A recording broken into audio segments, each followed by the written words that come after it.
Is everyone ready? Recording. Yep. Um, UA, are you still here? Yeah, I'm Okay. here. Just want to make sure. By the way, congratulations on your very cute puppy. Oh, thank you. He's cute. Um, Oh, I did have a question yes, about ma'am. the Bagman. What type of Yes. creature is he? That's a good question. So he is an abomination, or like Abomination. Okay. yeah. So magic circle wouldn't work on him. No, because he's not like a demon or a devil or anything like that. Okay. Okay. So, I'm going to retcon back to when you guys sent your little birds up to kind of scout out, and as you're in, it's a yours is an owl, right, Caden? Yeah, that's correct. Yeah. So as your owl kind of flies up into the sky and kind of like looks around, you see. Oh, and I should go to the map that you guys are on so that I actually know what you guys see. I think the rest of us are. Yeah. I made a pretty cool map. We'll see if it's any good. Oh, and I bought Dungeon Alchemist. Oh hell yeah! So How is it? Did you try it or no? I haven't played with it yet. I basically like opened it up and made like one room, and it does exactly what the video shows. And it's super cool because you could like click on items and move them around the room. So hopefully by the time you guys get back to the main town, I will have built actual maps for all of the I feel like that's such a good supplement for like just making shit quickly. Oh my god, it's gonna be so cool to just be able to like make in like 10 minutes because it just fills it with everything. 'Cause that's always my issue is filling it with things. Anyways, so your bat flies up into the air, and as I told you last time, off to the northeast, off to the kind of northish west across a river, you see kind of like these stone ruins that are kind of like growing up out of the swamp, and you can see as there's these large lizards that appear to be clinging to the walls of the ruins, and down to the south there's a kind of like a lake, like twin lakes kind of connected by a short river in between them, and then a longer river that heads up to the northwest. No, never northeast, south. Yeah, northwest. Okay.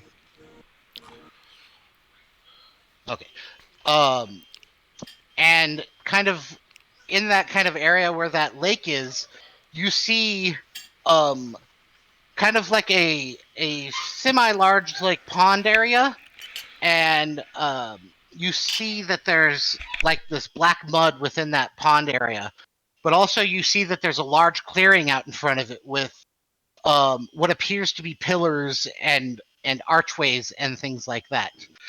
And then off to the east, like really far away, you see something as well, but you can't really make out what it is. It looks like some kind of a tiny wooden object, but you can't really make it out from this distance. Where did you guys want to go? I think if we go off of like what we retconned, we would still head towards the mud, right? Yeah. Yeah. So I think Caden would be like, "Well, there's the mud I've been looking for." Okay. I don't have a token. Oh yeah, because you weren't here last time, so I don't think I put you on this one. Let me pull you out. What? Who put the fucking directions on here? What? Look, Miranda.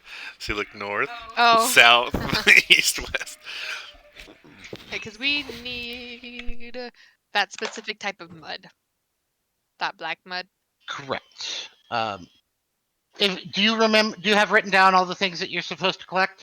Yeah, okay. I do. Oh, and never mind. All right, so you guys begin to head down to the south, and from kind of like the scouting that your owl did, you kind of see that it'll probably take you most of the day to make your way down to that lake, I need everyone to roll nature checks. My strong suit. Wow. Oh damn. All right, so I need all of you to roll a d12.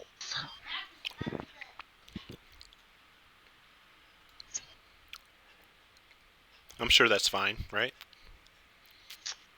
So Ayla, as you guys are kind of like wandering to the south, the swamp has like it's fairly dense with trees and like there's swamp ferns all over the place and there's small like tongues of land that kind of rise up out of the bog water.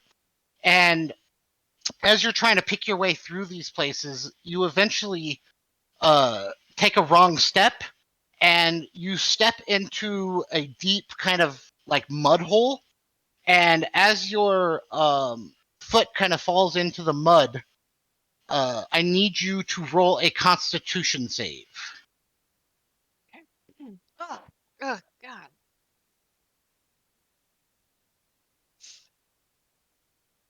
Oh, that was too high. So unfortunately, as your foot kind of falls into the pit, you kind of fall over to the side and you twist your ankle and you feel like this pain kind of shoot up your ankle. And I need you to write down that you have disadvantage. Or not, I don't want to do disadvantage. That's too harsh of a punishment. You have a negative 2 to any dexterity saving throws because you've kind of twisted your ankle. Okay, and how long does that last? That is going to last until your next long rest. Okay. All right, and then Yue, I need you to. Oh, never mind. That's your D12. So Yue, as you're kind of heading that way as well, you actually stumble and you fall into a big puddle of water, and it gets all of your stuff is all soaked with water and everything like that, and you now and like the mud kind of like seeps into your boots and into your shirt and everything like that, so you're very uncomfortable whenever you kind of move, and it seems like you just can't get your clothes dry now that they're wet, and so you have what's the word, not the opposite of resistance, Weakness. uh, Vulnerability. I'm a water genasi. oh yeah, that makes total sense. So Well, I was gonna if you say, weren't a water genasi, you would be very annoyed and you would have weakness to cold spells. But because you're a water genasi, you just kind of shrug it off like it's nothing. yeah, and I can breathe air and water. For sure. Uh, Okay. that you got very lucky that you got that specific. Actually, I made a table for all this stuff too, by the way.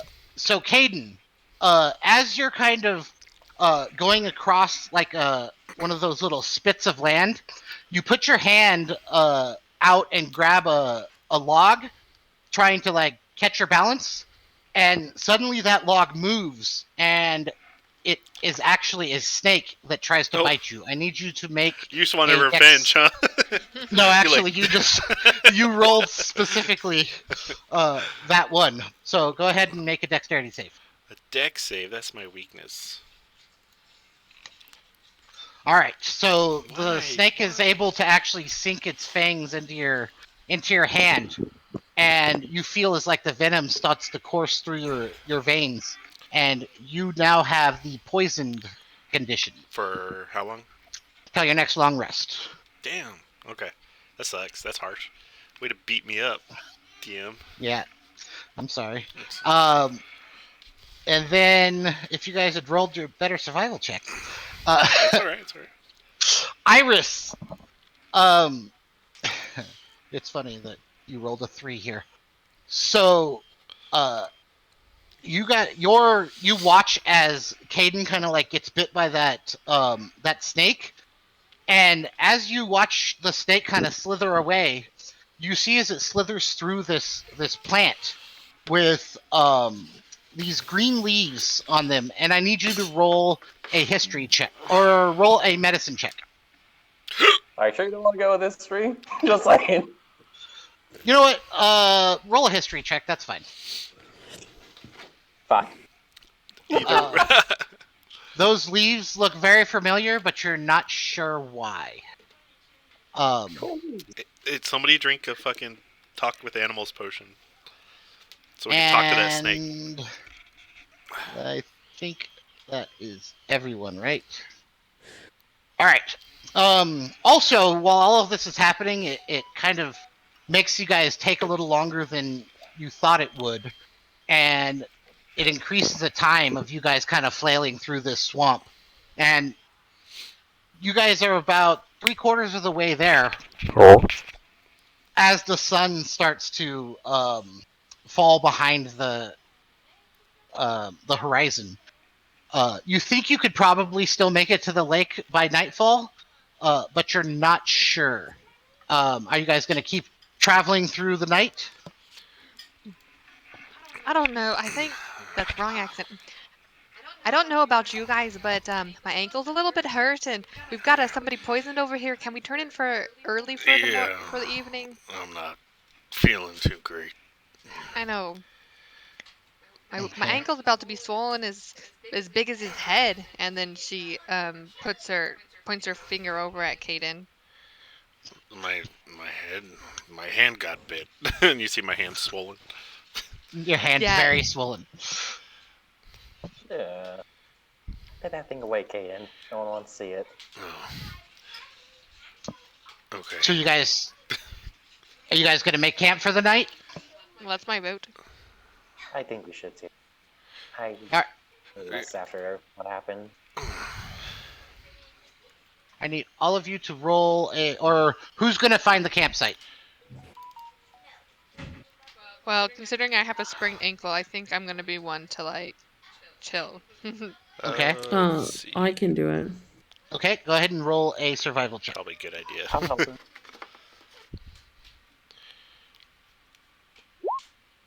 Wow. All right.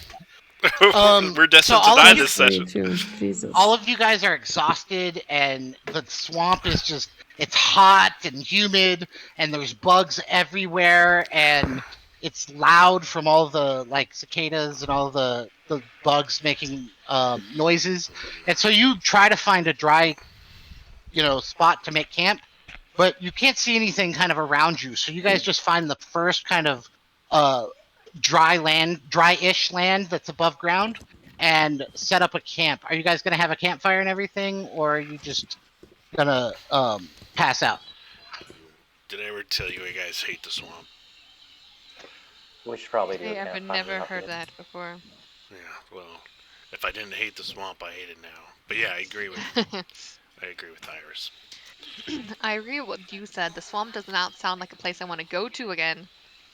Yeah. All right. Yeah. You guys managed to set up camp and kind of turn in for the night. And I'm not going to make you guys take watches. None of that. Nothing happens throughout the night. Oh. But I need you all to mark, other than Yue, because you're used to the wet and the damp and everything like that. I need everyone else to take a point of exhaustion. What does that mean, though? So, here. Exhaust.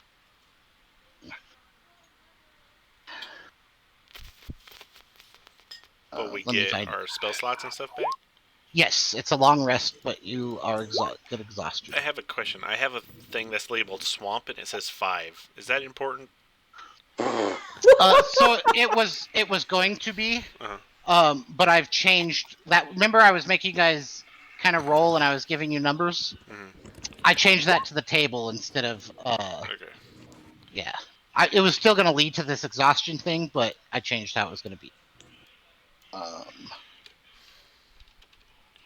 So, level 1, you have a disadvantage on ability checks. Man, I'm pretty much still poisoned. Mm-hmm. Yeah.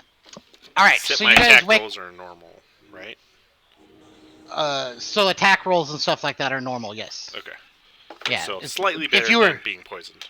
yeah, if you were still poisoned, it would be really bad. But Yue, you're fine. You're used to the wet.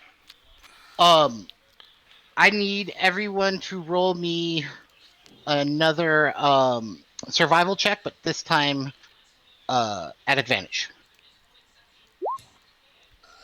Excuse me. Ha! Hey. All I rolled right. a Now I've got to go 20. through that again. Yeah, I saw the 20. Okay. I don't know why it's not rolling both. Yue, I need you to roll a d10.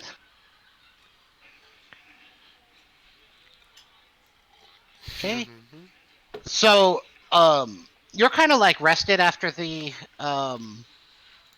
night because you got a pretty decent night's sleep, and as you're like traveling, you actually find you put your hand up against a log, and you see that there's a hollow within that log, and as you kind of look closer, you see that there's something inside there. You can't quite see what it is yet. Do you want to reach your hand in there and grab it? It's not moving. It looks like it might be like a piece of cloth or something like that. Okay, so it doesn't look like an animal or anything? No. Okay, then yeah, I'll grab it. Okay, so you reach your hand in there and you actually pull out this bag, and as you kind of are like feeling around in there, you see that somebody had carved an X into the side of the tree, and as you pull it out, you are holding a bag filled with what appears to be coins. Are you going to open it up and take a look inside? Like it just sounds like coins? Yeah, it tinkles like coins, and you can feel like there's like round objects in there, and it sounds metallic inside. Yeah, I'll open it. Okay. So you open it and you find a bag filled with these silver coins, but they don't appear to be like any currency that you're used to. Like they're not like standard currency or anything like that. But each one of them appears to have a dragon's wing stamped into it. You find 34 pieces of silver. Size and weight, they're about the same as like a regular silver coin, so you could probably spin them just like you would silver. But they have a very distinctive dragon wing stamped into them. I'll show them to everybody. Do you want to roll a history check, UA? Oh, to see if I know like Mhm. who it is or what it is. Correct. Sorry, I'm tired. I totally understand. I would have let you sleep, but this encounter's not going to be easy. No, So, that's fine. I'm here to play. Yeah, you have no idea what this is, but it looks cool. They're neat-looking coins. I'll ask Caden since he's next to me. Do you know what these are? I've never seen these before. I mean, off the top of my head, I imagine it has to do with the Dragon King, or the guy that doesn't like magic up north. So I'll let. And I I'll can roll a let history check too. I was going to say I'll let one more Extra. person roll a history check, but that's going to be the end of it. So if anyone has like a high history, that's perfect. I'll do. So- Oh, okay, never mind. Caden, yes, you're taking a look at the coins. Oh, never mind. Let Ayla do it. But I was gonna like my experiences and travel. Totally get that. Yeah. So we'll let as you kind of look at them, you're like, these look familiar. And then Ayla walks up and she's like, "Oh, I read a book one time, and you remember that at one point while you were doing some of your research about the Feywild, that you read a book that wasn't about the Feywild, but it was about the history of this realm, and you read that this was the emblem of an ancient empire from thousands and thousands of years ago. That the details were vague in the book that you read, but that a long time ago there was a kingdom that used coins like these. So they are a artifact, and they are incredibly old. Nice. You would probably have to take them to somebody that knew more about, history to kind of get them appraised, but that you're pretty sure they could be fairly valuable. And said to do sort of with the Fey, not the Feywild, the where we are right now. Hold on. Correct. This region of the land. But not in the Feywild. Correct. Like the only details that you really know is that it was from a ancient, not extinct, but like fallen kingdom. Okay. Can I And make an then Arcana check on him? absolutely. Just to see if there's any tracking on it or something. You don't feel any kind of magical energy. They seem to just be silver coins. Okay. All right. Then, Ayla, you rolled a 22. Go ahead and roll a d10. That was my history check. Do I still roll a d10? You rolled a 22 for your survival as well. Oh yeah, That's that's right. Okay, a 4. So, same thing as you're kind of wandering through the swamp, you find this bush that appears to have a bunch of berries growing from it, and I need you to roll a medicine check. What the fuck? I have a 6 You have a bullion. Let's get them out of the way before combat starts. you know what? You have that plus. You're a proficient in medicine, right? Mm-hmm. So I will give you your crit because you know that these berries are actually medicinal berries that, if combined with a couple of other ingredients, where you spend a little time looking around in the same area, you find these leaves kind of growing off of this tree that looks a lot like the leaves that Iris saw earlier with that snake. But you find these leaves that, when combined with these berries, make a healing salve, and you're able to make 3 healing salves that operate just like a minor healing potion. Okay. And that's a minor healing. That's just 2d4 plus 2. 2d4 plus 2, correct. Okay. And then, hold on. Caden, go ahead and roll a d10. All right. D10 it is. Boom. That was my thing. I rolled a 5. As you're going along, you find a clearing, and in the middle of the clearing is like a, what's the word I'm looking for? Like a stone kind of like tablet, kind of overgrown with like grass and other kind of like vegetation. But as you kind of brush away some of the grass and everything, and you get a better look at it, you notice that this tablet is written in a ancient language. Do any of you guys speak Draconic? I do not. Nope. Yes, I do. I do. I do. that excitement. So you're kind of looking over Caden's shoulders, and you look at this tablet, and written on the tablet is kind of like a description of like a historical figure, and their name is Yuli, Yuli, and basically it says, in commemoration of King Yuli, and it says tower established, and it has a date of 123, and it says BA.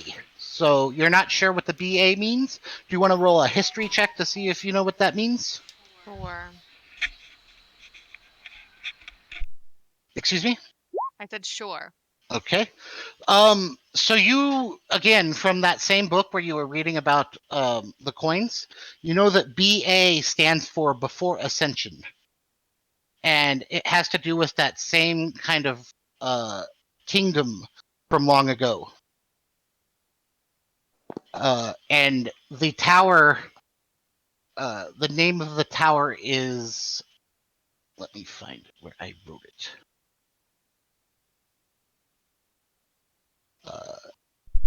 The name of the tower is Delgore's Tower.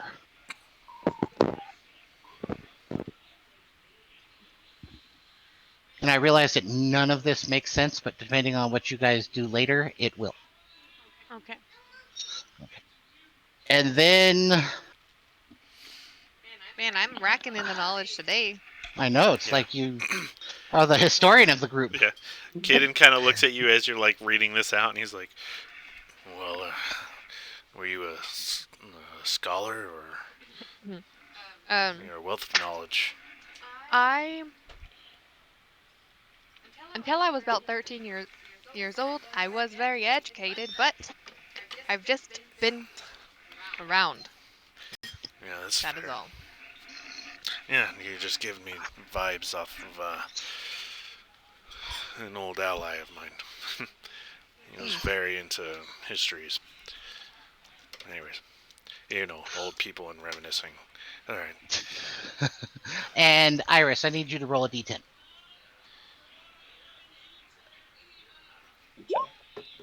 I forgot his name. Ilar. That was Yes.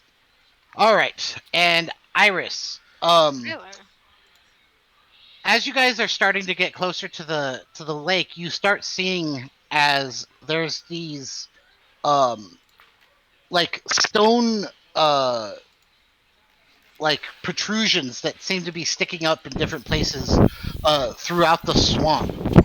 And as you kind of make your way over and are kind of examining one of them, you notice that there appears to be a door kind of like buried underneath the mud, that you can tell that there's like this stone that appears to be almost like a room behind this doorway.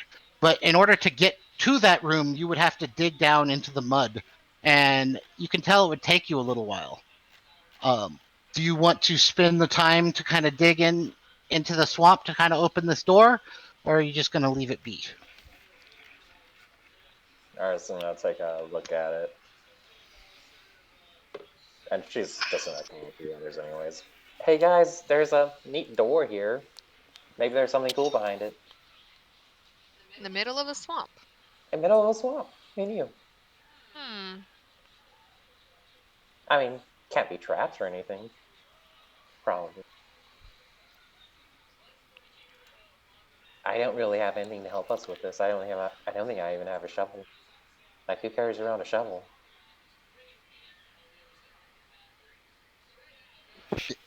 It would be very simple to dig the mud away because it's all soft and mud-like. I don't think you'll need a shovel. Maybe just a hefty branch or two. You know what? We've been finding real interesting things in the swamp, and I kind of want to figure out what else there is. An ancient kingdom that sounds quite mysterious. Yeah, but ancient things sometimes hold ancient evils. Yeah, it can't be any worse than the ones out here already. Ours is not digging. Okay. Go ahead and roll an athletics. Is anyone helping him? Her? Her, sorry. Yeah, I'll pick up like a branch or a log or something that I could hold. I'm not gonna use my hands, but just to scoop mud out. So not All right. super. I'm helping, but not a lot. Iris, roll an athletics check with advantage. Does she have a point of exhaustion? Shit.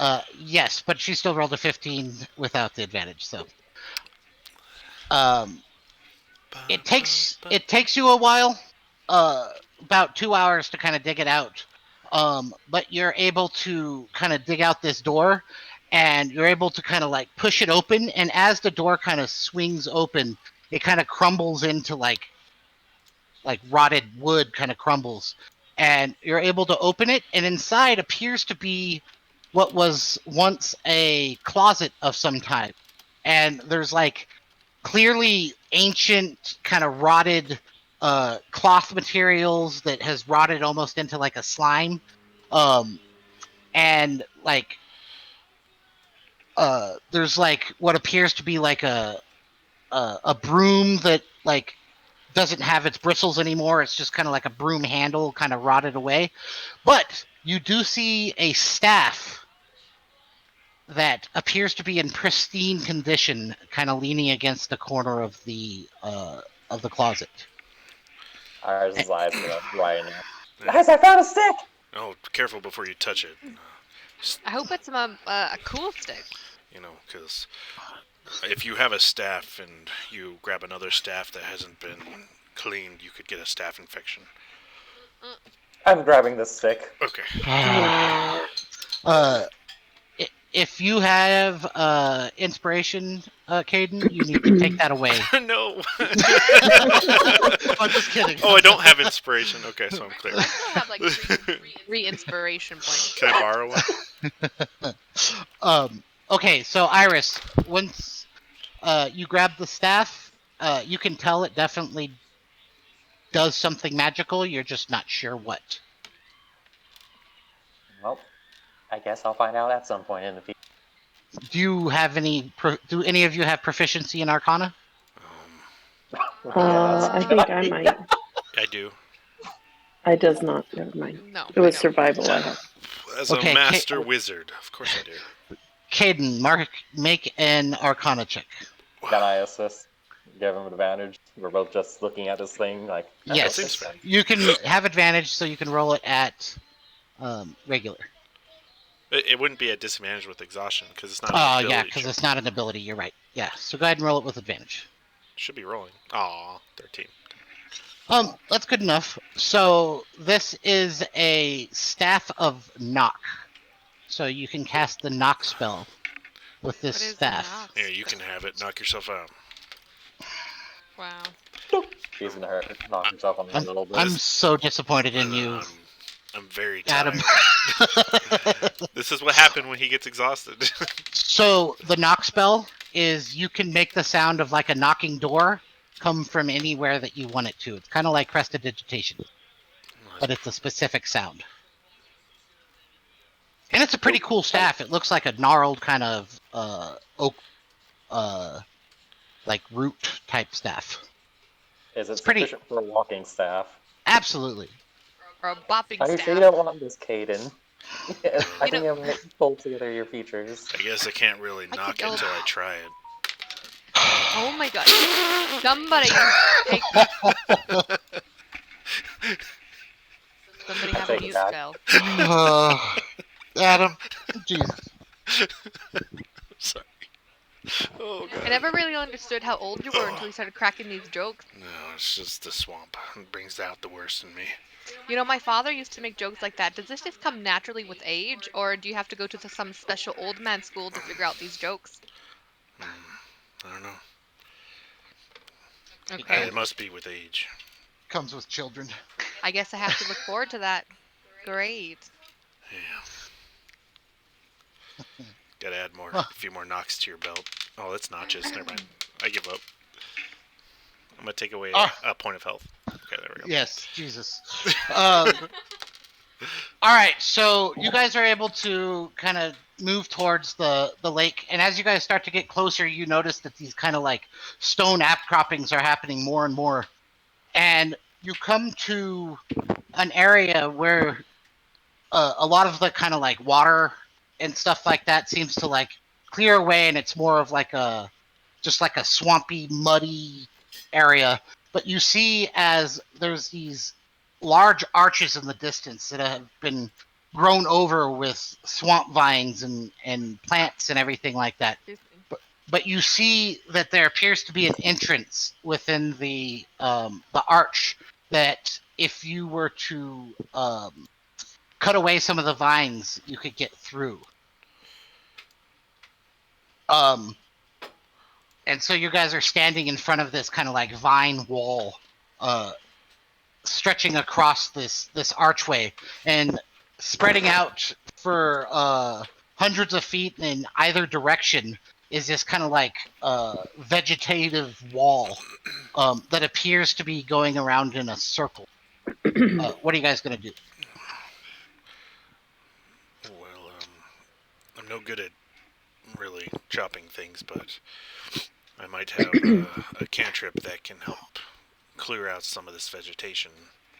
I just need some space from you guys. Just keep 5 feet behind me, and you should be good. Oh, sure. You don't have to ask me twice. And or are we going through that heavily vegetated area, or no? There's clearly a path kind of between the archways. I'm guessing that's where you want to go through. Yeah. Why not? And I want to use Sword Burst, the cantrip, and it just kind of spins around these arcane swords. Okay. And I just keep using the cantrip until Absolutely. I become a living lawnmower. And you see as like leaves and vines start to spray off in random directions, and it takes you about 10 minutes, but you're able to cut through this kind of like viney wall. Mm-hmm. And as and they don't really get cut either because it does force damage. So as the arcane like slices through like the grass, they kind of explode. They go. For sure. And is it loud? I wouldn't say so. Okay. Because it's verbal component, so I'm like verbally making noise. But I just imagine, I guess vegetation, whatever vegetation sounds like when it's getting chopped up. It's not like a machine. It's not going.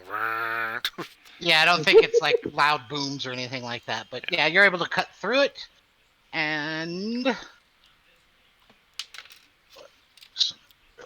quick.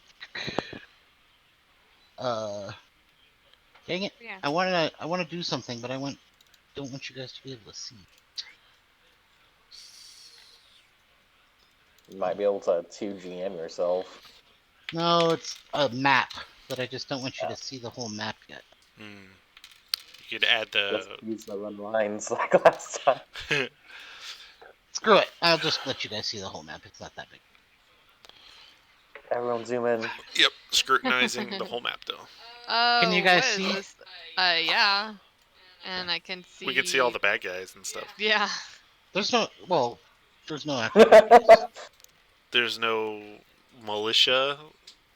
Army standing ready. I will explain it to you in a moment. Fair. And I just couldn't. Where are we? I couldn't find statues in the map thing to actually. Oh. All right. I mean, that would suck if we had to find all those.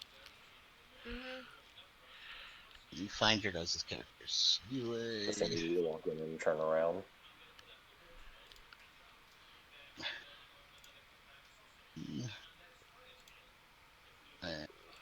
Iris.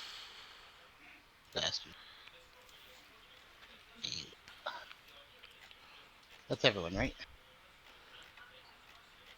I do believe so, yes. Okay, so you guys step through like the vines were kind of across this like area here. And so you're able to cut your way into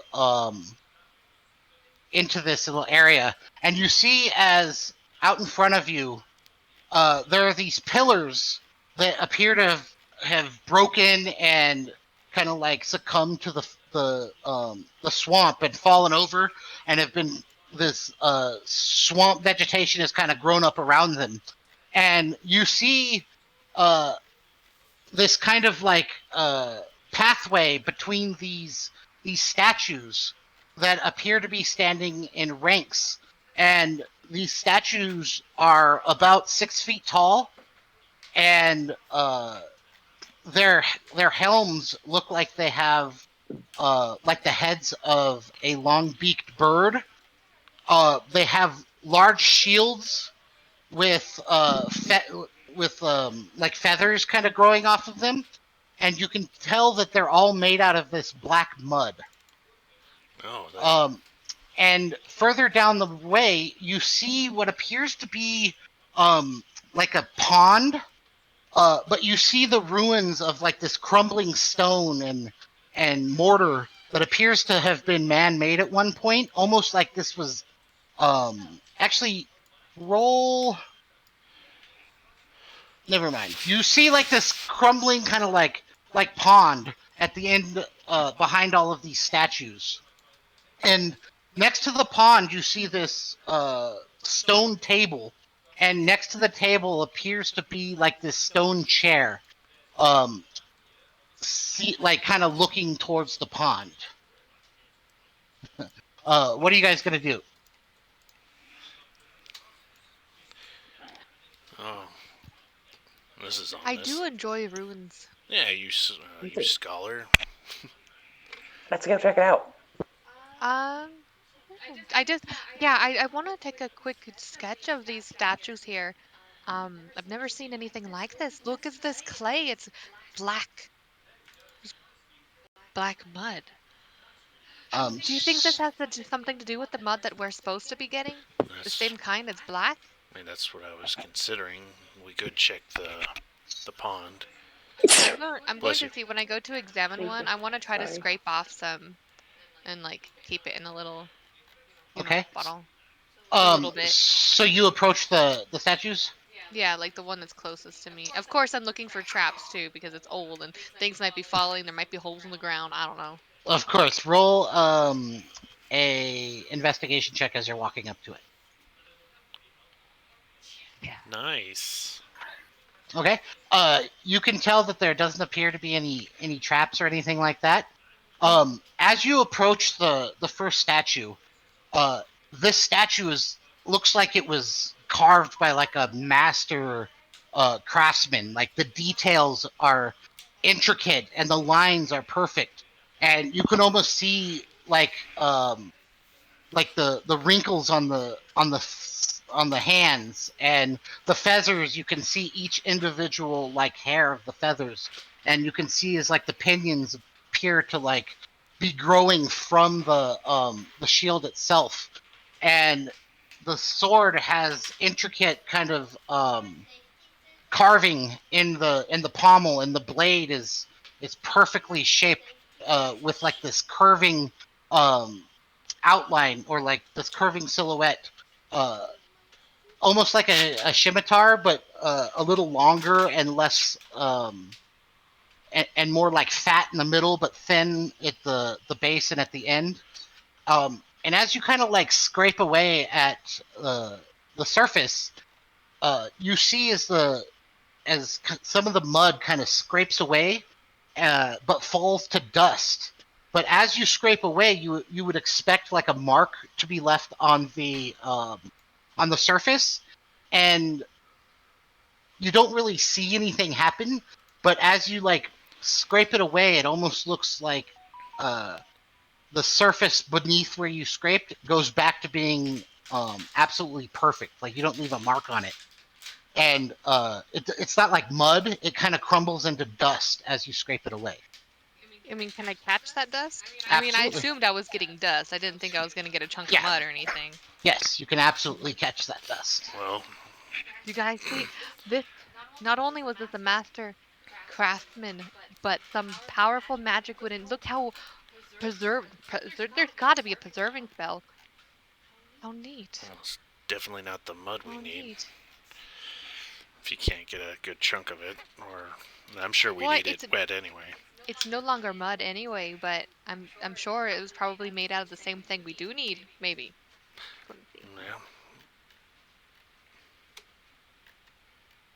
Yeah. And then I'm gonna take some time while they're wandering to sketch this thing and write down the things. Okay. Observations. Forward with Caden just checking out all the shit. So as you guys are kind of like wandering closer to the pond, you see on either side, like between these pillars, the vegetation has kind of grown up to almost form walls in between the pillars. But there's these stone archways that are about 5 to 10 feet wide that kind of like right here. These archways are like a passageway out to the other side. But as you get closer to to the pond, you see as here and here, made out of the same kind of like mud substance, are these tall kind of creatures sitting on top of what appear to be horses, but instead of like having like a horse face, the face is like that of a bird with like a long beak, and the legs are very thin and growing from the instead of like fur on the horse, there are fine feathers making up kind of like the fur of the horse. They have no tails, and their hooves, instead of being hooves, are kind of like sharp claws. Kind of reminds me of Valentine. And the figures on top of them appear to be wearing like plate mail armor, made out of this same kind of like feather material, and their helms are very similar to the helms of the smaller statues, like, but they appear to be like more like birds of prey, like almost like an eagle, but not any birds that you guys have ever seen. Also, you see that there's kind of like this island in the middle of the pond, and the island appears to be made out of this thick, viscous kind of like black mud. There's these two kind of like gnarly, kind of like dark wooden trees behind the pond, but right in the middle of the pond is this huge, almost like an oak tree, and its leaves and branches extend out 60, 70, 80 feet over the top of the pond. And as you kind of like take a look at the trunk, it almost looks like there's like a little hollow in like the base of the trunk, and you see something that looks like out of place, almost kind of like nestled at the base of the trunk. Also, you see kind of in front of the table, kind of like hanging from these kind of metallic strings hanging down from one of the branches of the tree. You see what appears to be like a small bed almost. Any of the cloth or anything that would have made up like the covers or the mattress or anything like that have kind of like rotted away over time. But you can see that it used to be some kind of a sleeping apparatus kind of hanging from the branches of this tree, just slightly over the water.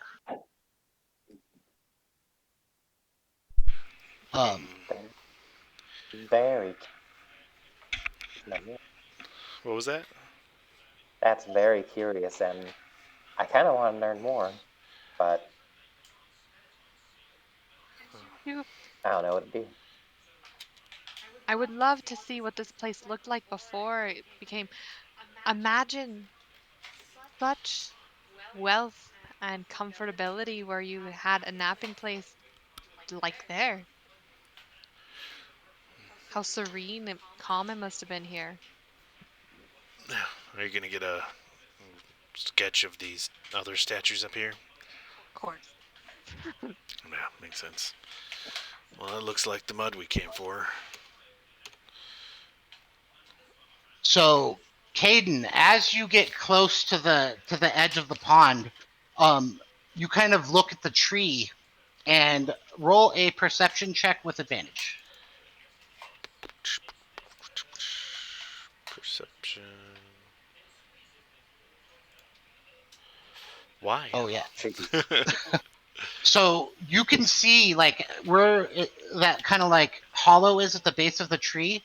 You can see what looks to be hair and the top of a face with its eyes closed, almost nestled within the boughs of the tree, and it looks like the roots have almost like grown into like an embrace of whatever this creature is in the base of the tree. What is that? Looks like someone or something's sleeping in there. And it looks like it's like the form of like a child. Even worse. Just kidding. And now that you're even closer to the kind of like bed looking thing, it looks like this bed was meant for a child as well. Oh, okay. I'm like, you see that, Iris? Yes, I do, and it's very curious. Hey, kid. Do you think you beat me to it? Hey, how are you? You say, "Hey, kid." Yeah. Okay.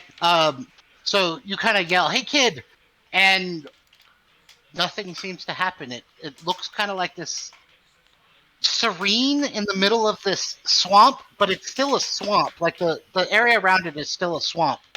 But it seems like this kind of like serene area. Like there's just a feeling about this area that's different than the rest of the swamp that you guys were in. But nothing happens when you yell, "Hey, kid." You on for 40 Bennett?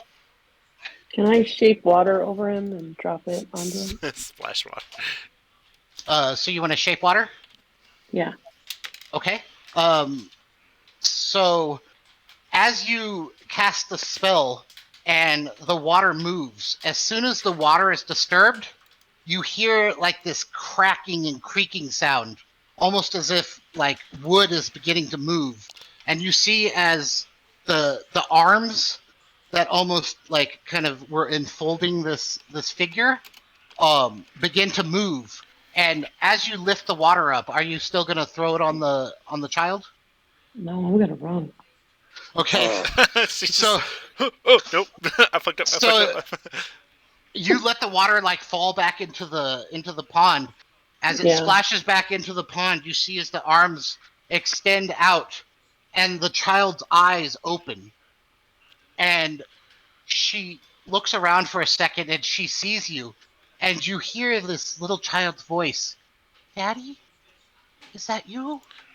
Nope. I am And I'm not. then gone. Can't see me anymore. so if you guys are going to react, tell me what you're going to do because it's going to happen as this next thing I describe happens. Nope, not your dad. Okay. That's all I'm gonna do. So Sorry.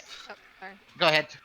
I was gonna say I'm going because I don't think I'm that close to what's ever going on, but I'm going to like perk up and kind of take a sort of slight step towards it, but cautiously, whatever is going on over there. Okay. I'm gonna hide behind a tree. Okay. So as you do all of those things, you see as her head lifts up, and this little girl appears to be 8 or 9 years old, and she has big brown eyes, and she has almost like this silvery hair that flows down her back and curls and waves, and as the arms spread out, you see as um, it almost looks like roots kind of grow up underneath her and kind of underneath her feet and lifts her up into the air about 10 or 15 feet. And as she kind of like rises up, she sees all of you, and her eyes, which at first looked kind of like angelic and childlike, they narrow, and she says, "You're here to take my father," or "You're here to take my daddy." Huh? And you hear as these vines start to swirl around her legs and her body and lift her up higher. And she says, "You can't have him. He's my daddy. Get out!" And you hear this high-pitched scream. And all of you need to make Constitution saves. Why is it always kids? Why are we always fighting kids, Josh? Werewolf kid, now tree kid. Is it a Constitution save? He doesn't like kids. Except for you, Yue. You're far enough away and you're not looking at her. Am I far? I mean, I'm not far enough away, but I did No. get an 18 on the Constitution save. Okay. It's better than a 2. Yes, much better than a 2. All right, so Caden and Iris, both of you like have to put your hands over your ears as you hear this sharp, like piercing scream. But Ayla, you're able to like kind of resist, and you watch as what was once this kind of like childlike figure begins to change and morph, and it's almost like a plant growing into like a new form. And you see.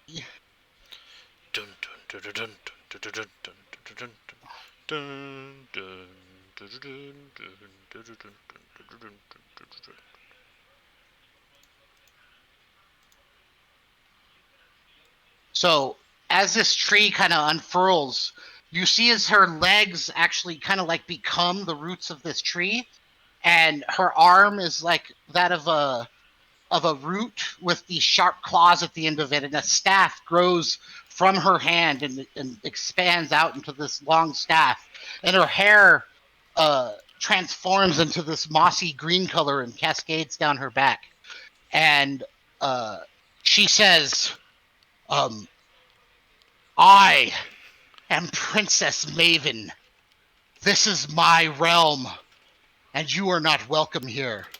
And as she says that, what appeared to be like this kind of like swamp almost transforms, and like the grass turns green, like this manicured grass lawn. And where the pillars are, the pillars kind of grow back into these whole pillars, and you see as the pillars kind of around the edge kind of like form back into what their previous kind of like structure was.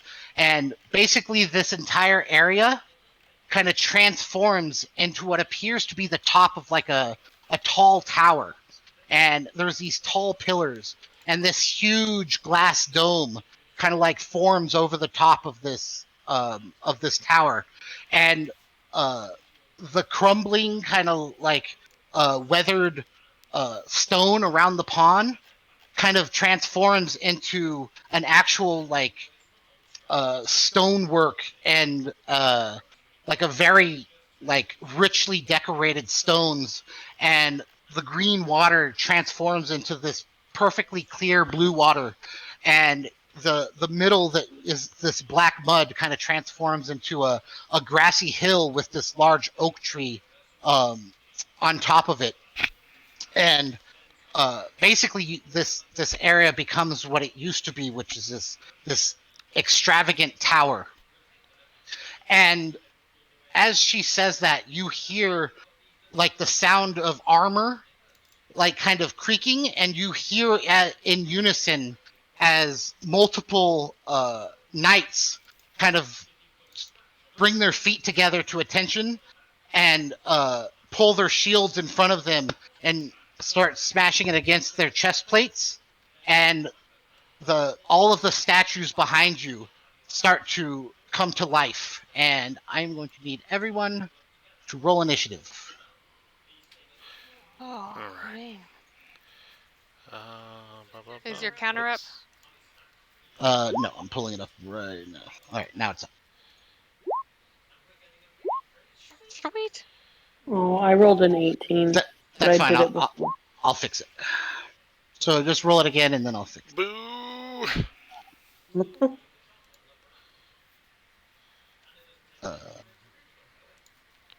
Who is Scab Soren? Huh? That's Chris's character. How Oh. did it roll an 18? Okay. All right, and then she.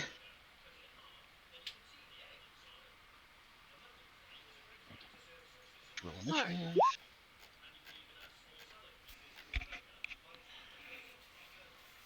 And descending. All right, so I think this would be a good moment. Does anyone need to use the restroom or anything like that? I need to, so we're going to take like a 2-3 minute break while I use the restroom. Okay. I'll be right back. Love you.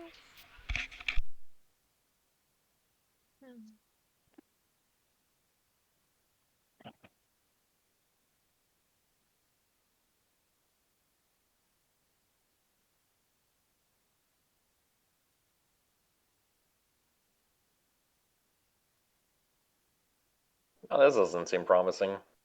Yeah. I'm sure we'll be fine, right? What could go wrong? Caden dies immediately. He was born to die. It's alright. Just like everybody.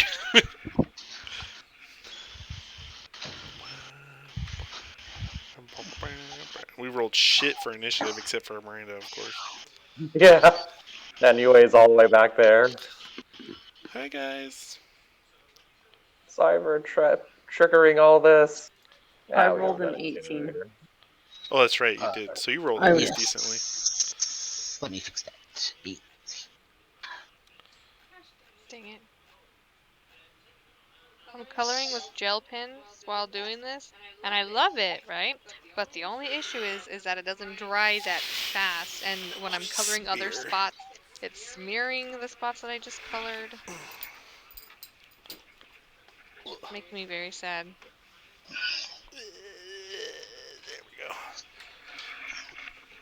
go. Ribbit. So as you hear the kind of like soldiers come to attention, you see as Maven rises up into the air and she says, why is it not pulling up? I actually have the thing I wrote down right now.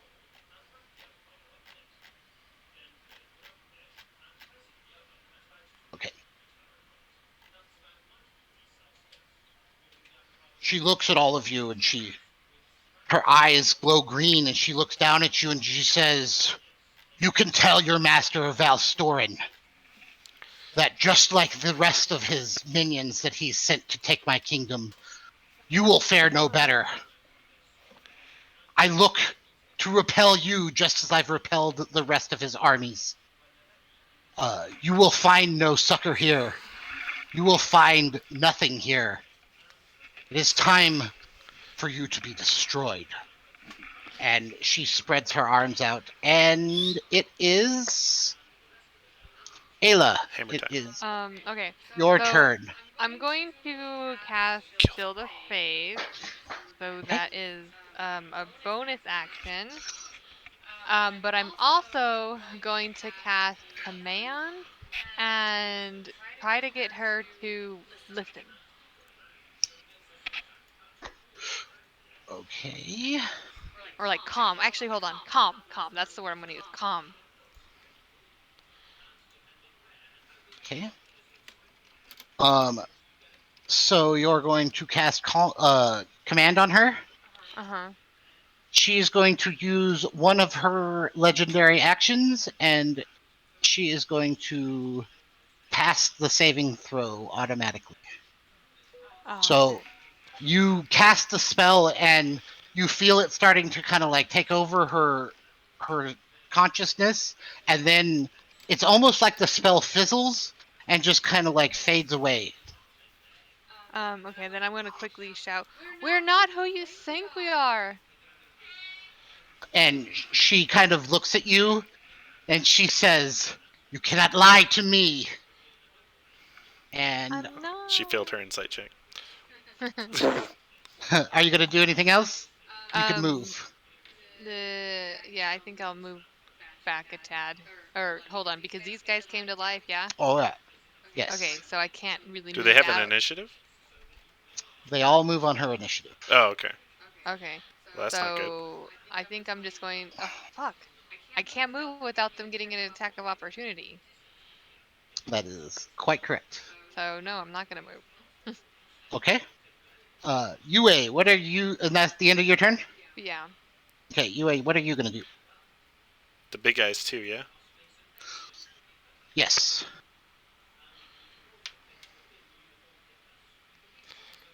You might be muted. I moved my token because I hadn't moved it before.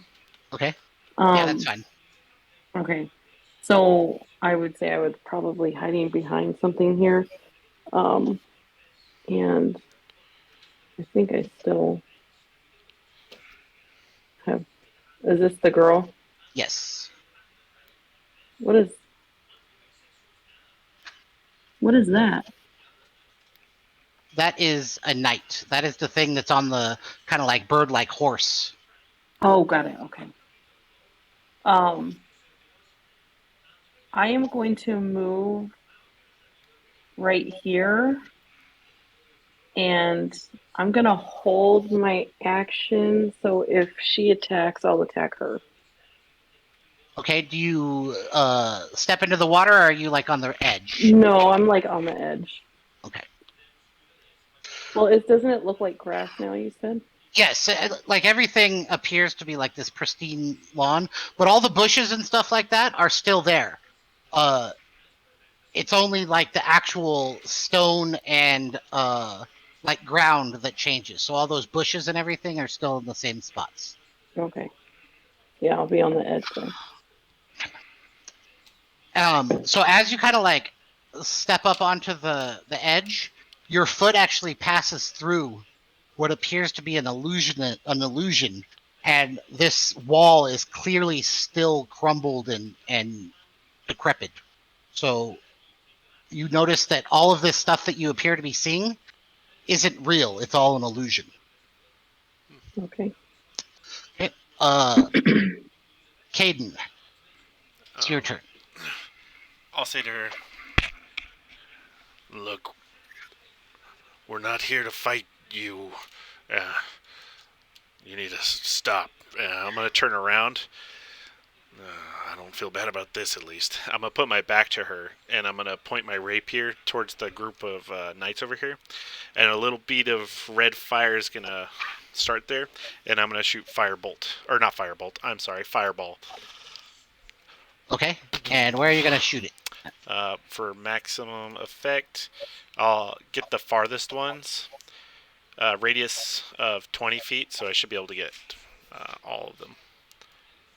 Okay, so like all 9 of them? The top, 1, 2, 3, 4, 5, 6. This group right here. So 1, 2, 3, 4, 5, 6, 7. Like all 12 of those. Yes. Okay, go ahead and cast your fireball. Oh yeah, I gotta actually cast that. Then dexterity saving throw, I believe. I gotta open my thing. Unless I get dispel magic and stuff, or counterspell. So, what does it look like when you cast the fireball?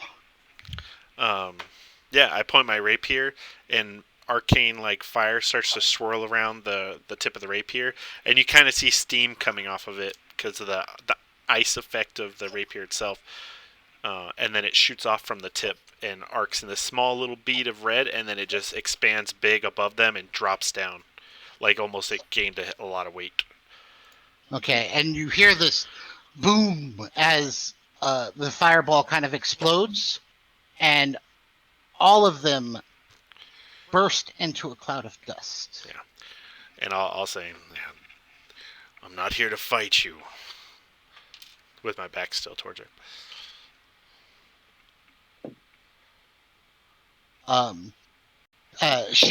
You hear this kind of like high-pitched laugh, and she says, "That's what the last ones that he sent against me said. Your words are meaningless to me. I don't trust any of you." But my actions look, my back is to you. Anyways. Is that the end of your turn? Face falling. Yeah, Right. that ends my turn. Iris, it is your turn. Oh, no, it doesn't. I don't think it's my turn. Isn't it your... Bonus action blade song. Yeah, that's all. Okay.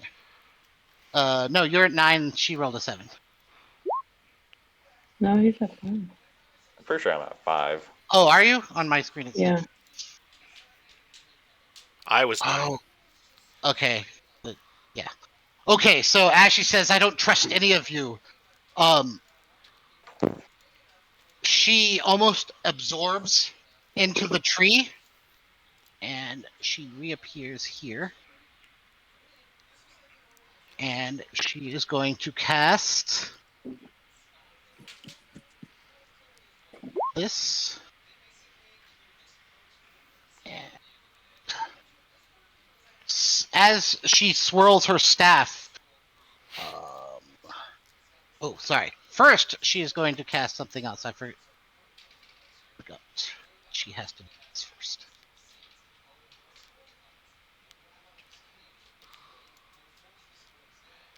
Where is your... She wasn't uploaded. cast this. And as she swirls her staff around, you see as the ground begins to like bubble, and like you see as these kind of like black kind of like tendrils kind of begin to expand out in a circle or in a square around this point here. And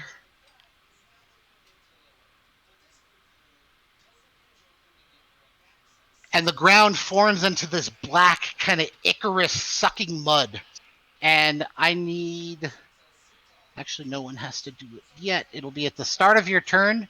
You have to roll a either a strength or a dexterity save if you try to move. So okay. I used my action, so if she attacked us, I would attack her. So how does that work with the mud? Do I make it before the mud hits? So how were you planning on attacking her? I was going to hit her with my fist. So the thing is she like kind of like absorbed back into the tree, so she doesn't like physically move over there. She absorbs into the tree, and then these plants kind of expand out, and she just is over there now. So sorry, I don't get it. So as like I'm not describing. So she did move.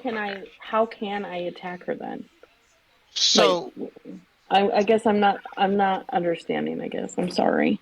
No, it's totally acceptable. So it's kind of like she teleported over there. Correct. Is another way to put it. Correct. Yeah, I can. So can I move over to her over there?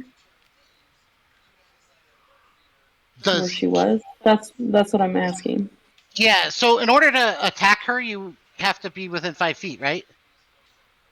So I can't move on a held action. So usually not. I mean, I'll let you know what. I'll just I'm fine if I can't. I've never held an action. It's the first time, so I don't actually know. So usually the way a held action works is if you're like holding your action to attack them, if they like do something aggressive. If you're using a ranged weapon, as soon as they do something aggressive, you can like take a shot at them. If you're going to use a melee attack, they have to be within your melee attack range in order to do that. Now, if you want to like move like within 5 feet of her, you can, and then I would let you attempt to attack her as she moves, but you'd have to go into the water. No, it's fine. Okay. So as the ground kind of like turns into this sticky mud, anyone within that kind of like shaded area, you kind of like sink into the mud, and then she casts. I don't see a shaded area. Yeah. Oh, you guys don't see it? No. Wrong layer. Or? No, it's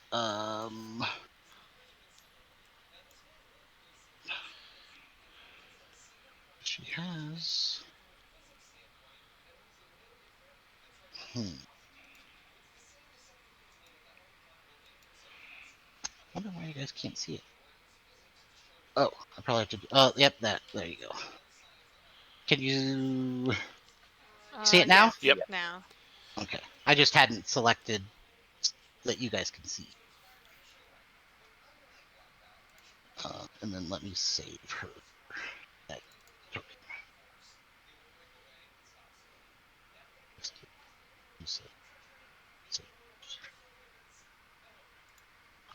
And then she summons 6 of her mud soldiers.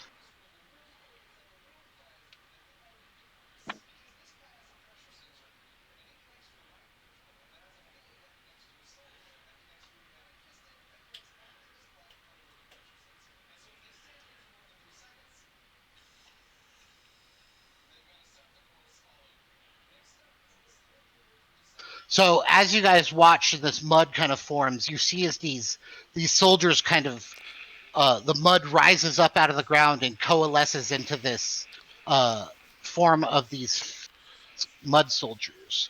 And this one moves over to here. This one moves to here. All right. So one of them is going to attack you, Iris, and you have 1, 2, 3, 4 of them. Which one? All 4 of these are going to attack you Ooh. at once. So the 2 that ran behind. So this is gonna sound metagamey, but I swear Iris believed that the first ones were illusions. Whether her brain could keep up with that, I don't know. But the first 2 that were alive, she thinks were illusions. Okay. And I swear I'm not metagaming. But she's believe gonna ignore the 2 that ran past her. So she's only gonna worry about the 3 directly in front of her. Absolutely. But all 4 of them attack you at once. So, with a coordinated attack. 12. Does that hit? Let me find my AC. Nope. 8, it's 13. Okay, so you're able to kind of like duck and kind of like move between them. They don't move very fast. Like imagine like a creature made out of mud and how it moves. But you can tell that they almost are like a hive mind and they move as one, and they all attack at the same time. Like one of them attacks high, another one attacks kind of in the middle, another one kind of like attacks low. But you're able to kind of like weave around them. And then 1, 2, 3, 4, 5 of them attacked you, Ayla. Okay. And 17, does that hit? Nope. Okay. So they all attack at the same time as well, but you're able to. You have a Shield of Faith on, right? Yep. And so, like, their swords aren't quite able to pierce that. And then this one is going to attack you, Caden. Oh, just one? Yes. 20. 20. He hits. And he does 5 blunt damage to you. As his sword kind of smashes into you. But what's crazy about it is even though the sword like smashes into you, it's not sharp. It's like a blunt instrument, even though it's in the shape of a sword. And the knights move. If you want to attack this knight, you can, UA.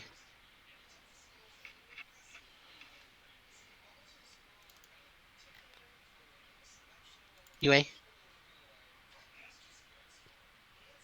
Sorry, what night? This one here.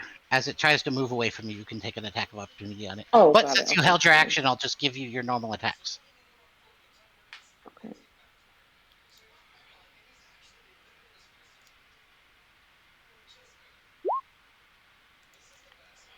All right. So the first one misses, but you actually are able to connect with the second one. Go ahead and roll damage. So as it begins to like rear up and move away from you, you hit it, and it crumbles into dust.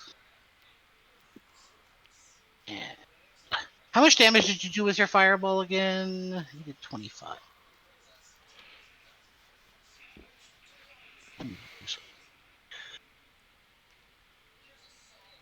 I forgot to put the.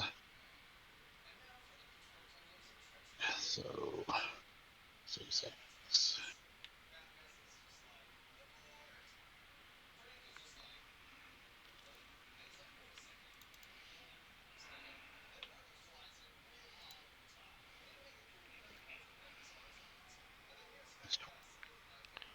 And how much damage did you do, UA?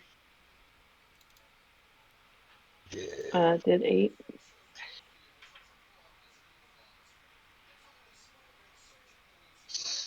Okay. And you kind of punched the horse kind of on the flank, and surprisingly, just as you punch the horse's rear, it just kind of like bursts into a cloud of dust that kind of rains down onto the ground. And then she uses her bonus action. She summons.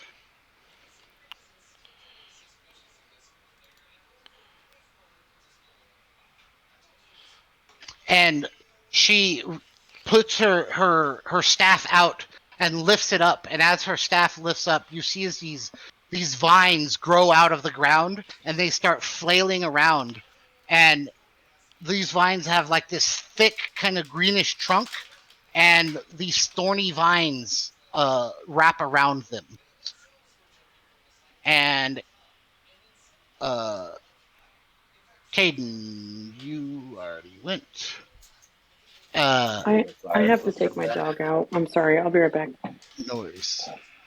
Iris, it's your turn. 20-foot radius. So 20-foot radius is a 40-foot explosion, right? Yes. Yes. God, that's so fucking enormous. Hi, baby.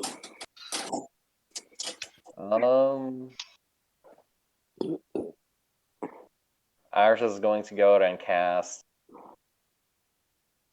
Seeing how many levels.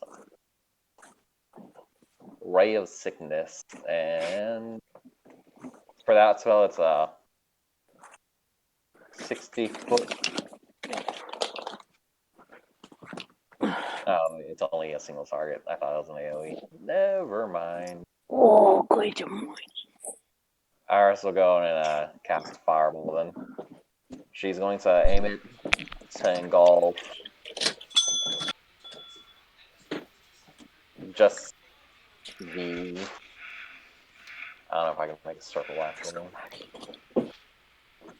More or less, it should manage to hit all these guys right here.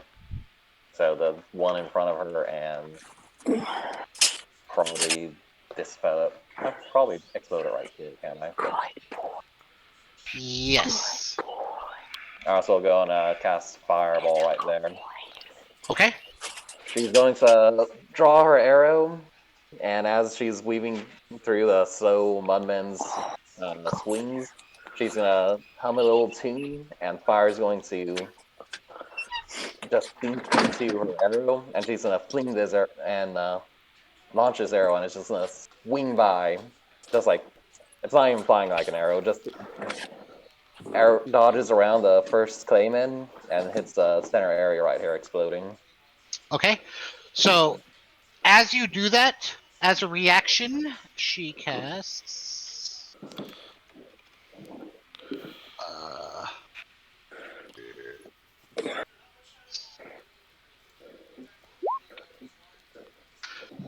So as you do that, you see as these vines grow up almost like a wall around her.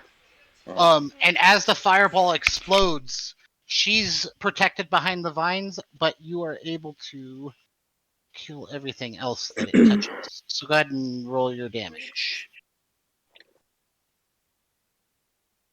24. Okay. 30 minutes. So Nice. 7.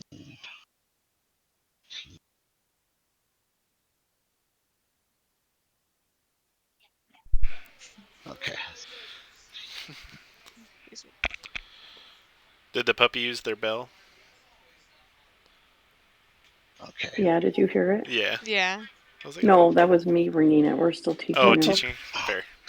Yeah, Yeah, he Vale was sleeping. He was sleeping in his crate, but I heard him whine, so he usually wakes up right about now, and then he'll go back to bed. So he's on my lap right now. Vale just started using her bell on her own to go Oh, outside. good girl. All right. So all of the vines kind of explode into dust and like kind of melt down into the ground, and these two soldiers burst into dust as well. And what else are you gonna do? Are you gonna stay there? Are you gonna try to move? I think that'll go and be the end of Iris's turn. Okay. At the end of your turn, I need you to roll a Constitution save. Isn't Or that no, what she means? not a Constitution save. What did I put on there? Hold on. This is different. Okay.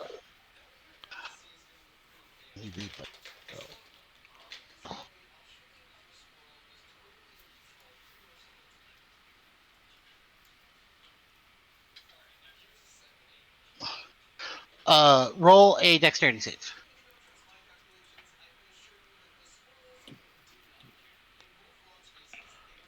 Okay. 14.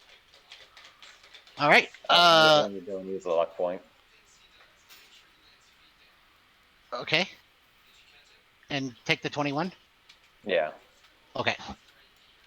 So like, even though this mud is like kind of like sucking at your boots and everything like that, you're able to prevent it from like coating your legs and your boots and your clothes and everything like that.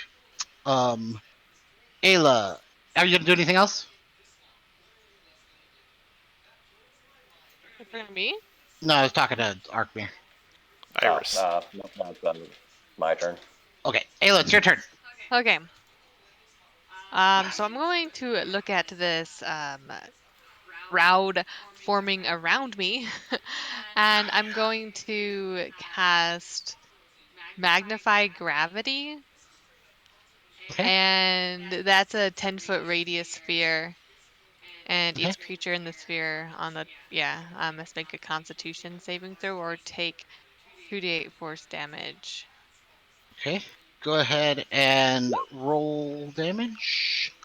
Really? That's all you get for the first damage? Apparently, I Yeah, rolled so really seven, low. 7 and 1. Okay, so where did you cast it? Like right here? Say that again? Yeah, about right there. Yes. Okay, so this doesn't matter though. So this one bursts into dust. All three of these kind of like get sucked into the gravity well and just burst into dust. Okay, cool. How do I know? Oh shoot, hold on. How do I know if it's concentrate? It will say concentration, right? Yeah. Yes. Or have a little C next to it. Oh yeah, I see it. That there's a C. Okay, that's not concentration. Yeah, that's fine. I was just making sure. Are you gonna do anything else? I'm sorry. It would. No, I'm not. Okay, I need you to roll a dexterity save.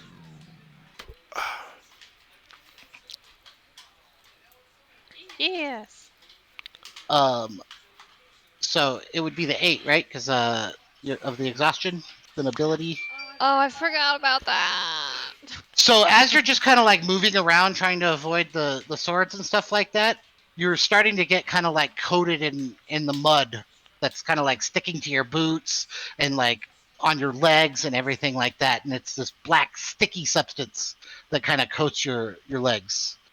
And Yue, it is your turn. Okay. So I am not in the sticky stuff. Correct. So I am going to see. Damn. So moving through the bushes here is going to be difficult terrain. So half movement speed. Okay. So 22. Correct. Well, you Okay. basically 25. I'm not gonna. Yeah. Okay. Well, that ain't gonna get me to do shit, and I don't want to step in the mud. So I am going to use my movement and then dash. So, whoops. So 25, and then I'm doing this with one hand. I'm so sorry. No worries. So that would probably be 25 then. Okay, so I'm gonna do that so that I can get to her. Okay. Are you gonna do anything else? No, I can't do anything else. All right, Caden, it is your turn. All right. Oh God, this is So hard it's to do with the dog in my lap. dexterity save to try to move. Dexterity or so athletics or dexterity. So So strength athletics dexterity. or I think it said acrobatics. strength on there, didn't it? So it says strength or where is Yeah, it? dexterity or strength. Yeah. Okay. Does that mean I would be able to use acrobatics because that's dex? Yes. Okay. Also, because I have Blade Song, I have advantage on dexterity.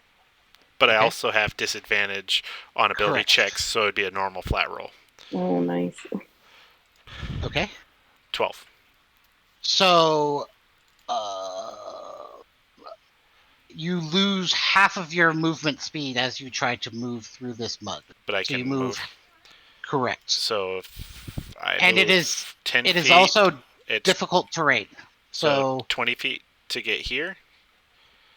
Or okay, so if I wanted to move here, how much yeah, speed that would would that use up? be 10, 25 feet. 25 feet. Correct. Okay. So I have 20. I have 15 feet left. Yeah, because I have 40 movement speed. Does that sound right? So you lose half, so you have 20, and then it would take. So you could move to here. Huh? No, I could move So farther, right? you lose half of your movement speed. Yeah. So if you That's have. only 10 feet from here Oh to, yeah, you're to right. here, So and then 10, and then 20 feet to move to there. yeah. So it's difficult terrain. Yeah, and then I'm out of it here, right? Correct. So 20 feet. And then would it, from going here to here, it's That would be 5 feet. Just regular, okay. Correct. So I've moved 20, 25, plus 15. So I could go that way. And you're dashing, correct? Yes, and would they get opportunity attacks against me? Because yes. I think I was just going to get to that. Right here. 3 of them. So.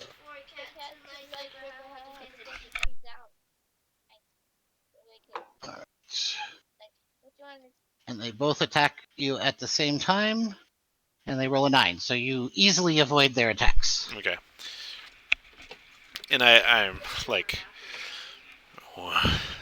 look, we didn't want to fight you. Just surrender when you're ready. We'll accept it. And Anton, Caden's hands will start to turn like a molten glowing red. It'll actually start to ignite the air a little bit in little flicks of fire. And eventually it bursts out and it wreaths me in flame. I'm going to cast, what's it called? Fire shield around myself. Okay. Just so you can see it. But I know what it does. If I get attacked, they get 2d8 fire damage on them. Okay. Awesome. Okay. Are you going to do anything else? No, that ends my turn. All right. So she is going to cast.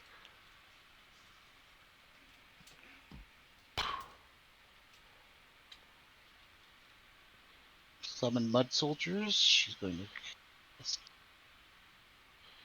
summon 6 more of these.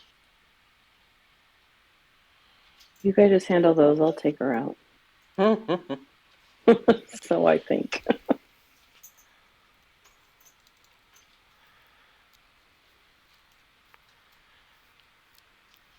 And then she is going to summon 2 flailing vines.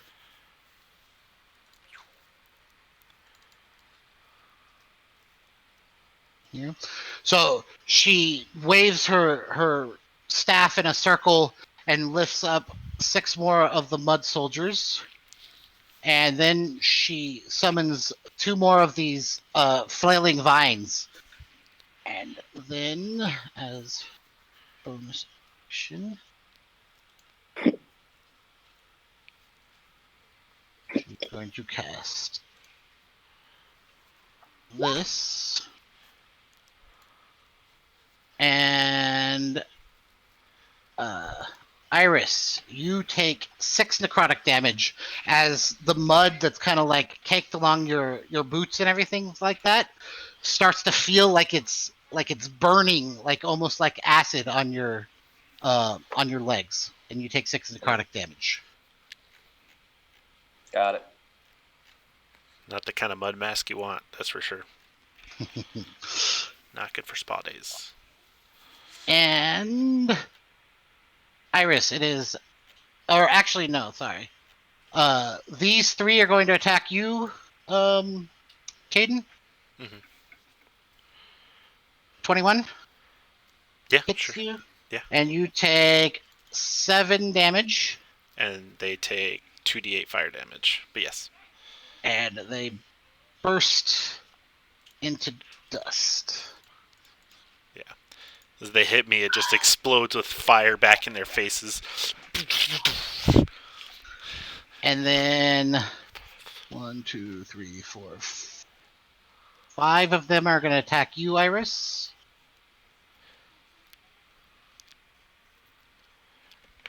And I take it that misses. Oh yeah. And That then definitely. 3 of them are going to attack you, Ayla. And 12 does not hit. And you guys are able to, but they all kind of attack in unison, but you're able to kind of weave around them. Iris, it's your turn. Iris is going to go ahead and cast Misty Step. As Okay. she's weaving back and forth, Mud Snake's just gonna swallow her and spit her out. 5, 30. Roughly about here. Okay.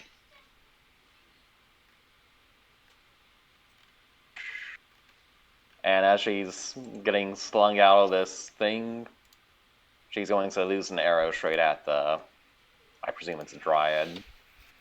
Okay. Knock it off! Go ahead and roll your attack. And Ooh, damn. as a reaction, she's going to cast Vine Shield. And as your arrow is flying towards you, vines grow up in front of her, and your arrow sinks into the vines and does no damage. And that is Iris' turn. All right. Ayla, it is your turn. Okay. I'm going to see if I could somehow hit her with something. Okay, that was 35 feet. Okay. I'm going to be like, okay, pretty much these guys die when any sort of damage is on them, but she keeps summoning them, so I am going to try to, attack Take her. her out. Yeah. Okay. So I'm going to cast Guiding Bolt, and I'm going to do it at 2nd level.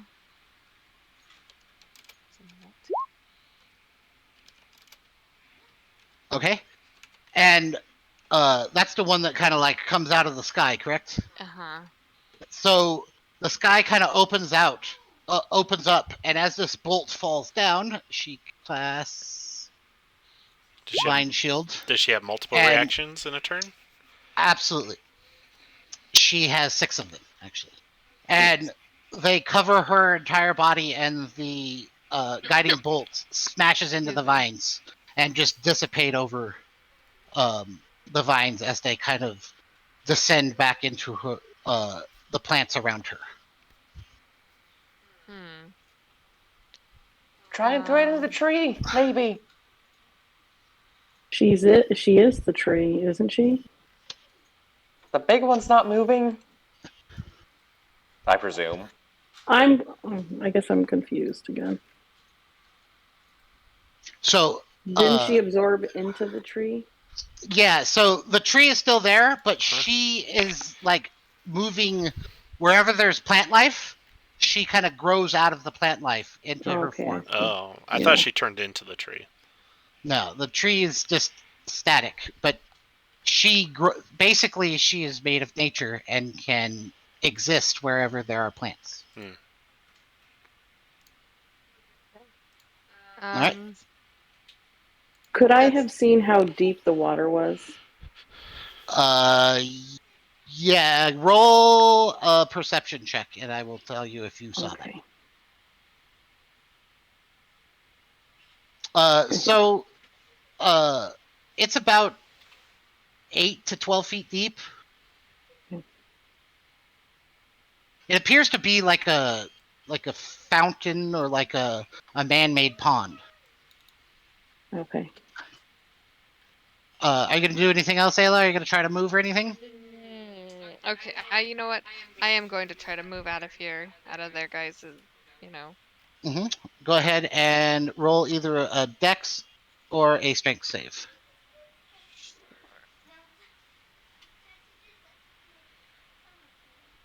And roll it at disadvantage, correct? Yeah. 12. So you lose half your movement. So what's your movement speed? 30. Okay, so you can move 15 feet, I already and it moved takes 10. 10 feet to just move to here, because this is difficult terrain. So wherever the mud is difficult terrain. So you're kind of like slogging through the mud.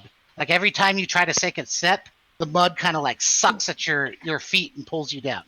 Okay. And So you can move like 2 more squares, pretty much. if she dashes. But I already used my action. Yeah, so that's as far as you can move.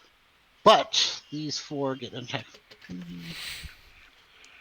Oh, You okay? Miss. 12 misses. yeah, I was trying to get comfortable, and I moved the whole table on accident.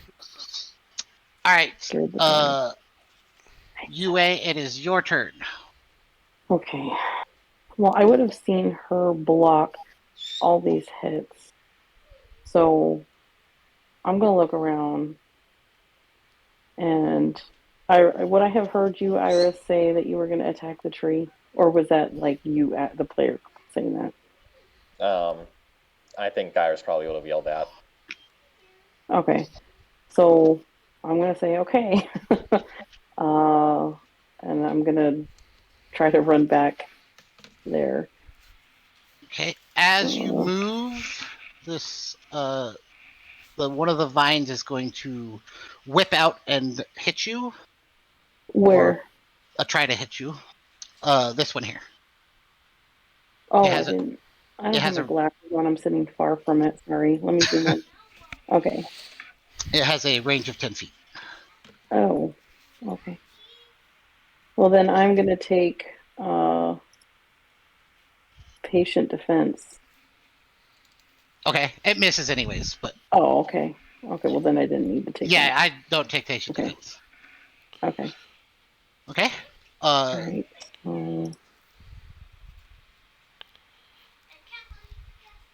Wait, my movement is 55, so that's 25, so 27. I did that wrong last time.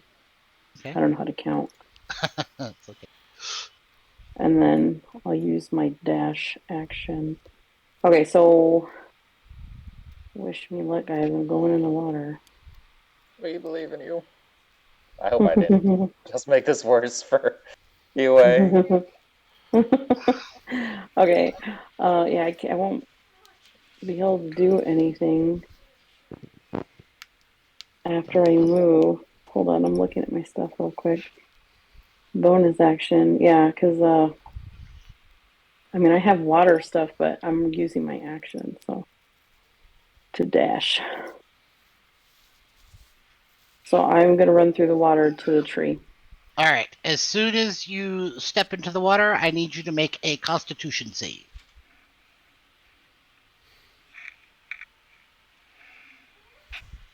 What the fuck is Constitution?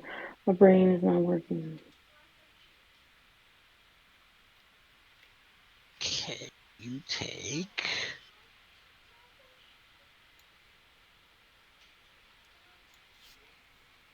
17 necrotic damage as you feel as your legs start to burn as if you're walking through acid.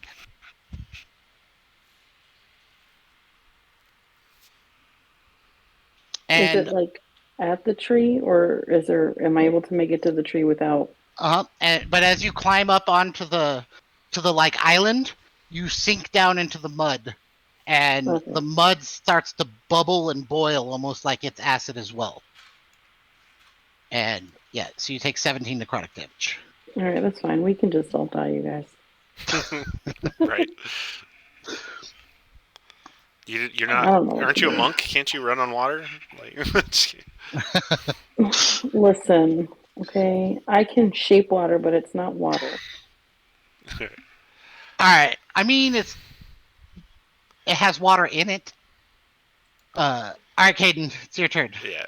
He, still imbued with fire, is going to run up to this lady here, this lovely young lady, and I'm going to stab at her with my first attack. See if it lands. 8.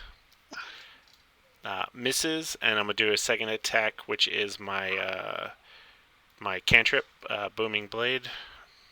If it hits, which it doesn't, and then bonus action with my dagger, and it doesn't. So I just can't hit shit. She's very fast. She is very quick, and she's able to like step back away from your, not even step, but like it's almost like the vines like pull her back away from you as you attack. And I'm gonna play it up like, I really don't want to hurt you. You can stop this. And she looks down at you and she smiles and she says, "But I want to hurt you." And she is going to cast. I end my turn. I assumed. Yeah. I'm assuming a legendary action if she's doing something right now. It's her turn now, isn't it? Is it? Oh, it is. For some reason, I thought that was her. What's her name? Oh my god. The cutest thing ever. Sorry, 2 of my seniors from this year are going to prom together. I didn't even know they knew each other. I'm just sorry. That is so cute. That is adorable. Sorry. Sorry.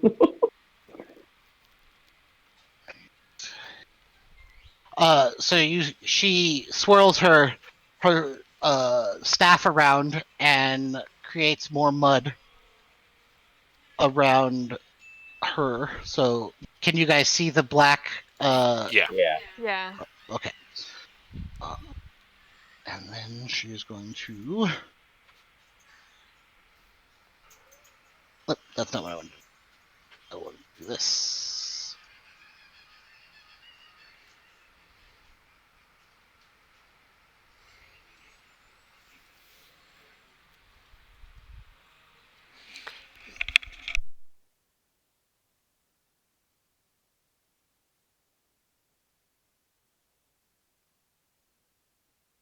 Okay. And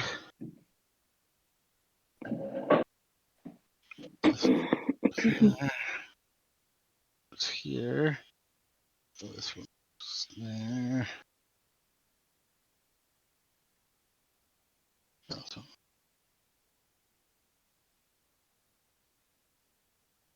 All right. So 9 of them are going to attack you, Ayla.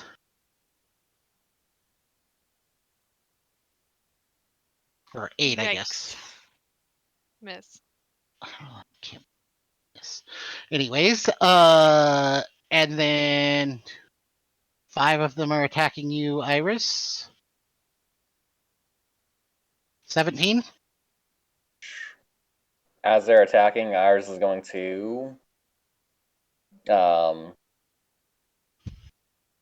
as they're attacking her, a bunch of snakes are gonna start popping out of the like just straight up mud snakes are gonna start interrupting all their attacks, getting in the way of their swings and whatnot. And Iris's AC is now 18. All right. So they miss, and this one is going to attack you, Caden.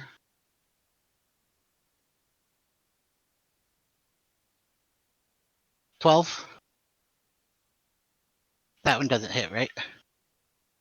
No, it misses. Sorry, I was on mute apparently. But does it have to hit you to take the damage, or just attacking you? Oh, good question. Let me see. I'm pretty sure if it hits, but let me double check. It says 2d8. The attacker. Okay, hits you. Yeah, so it has to hit me. Okay. So they all missed, but she's going to cast this. Well.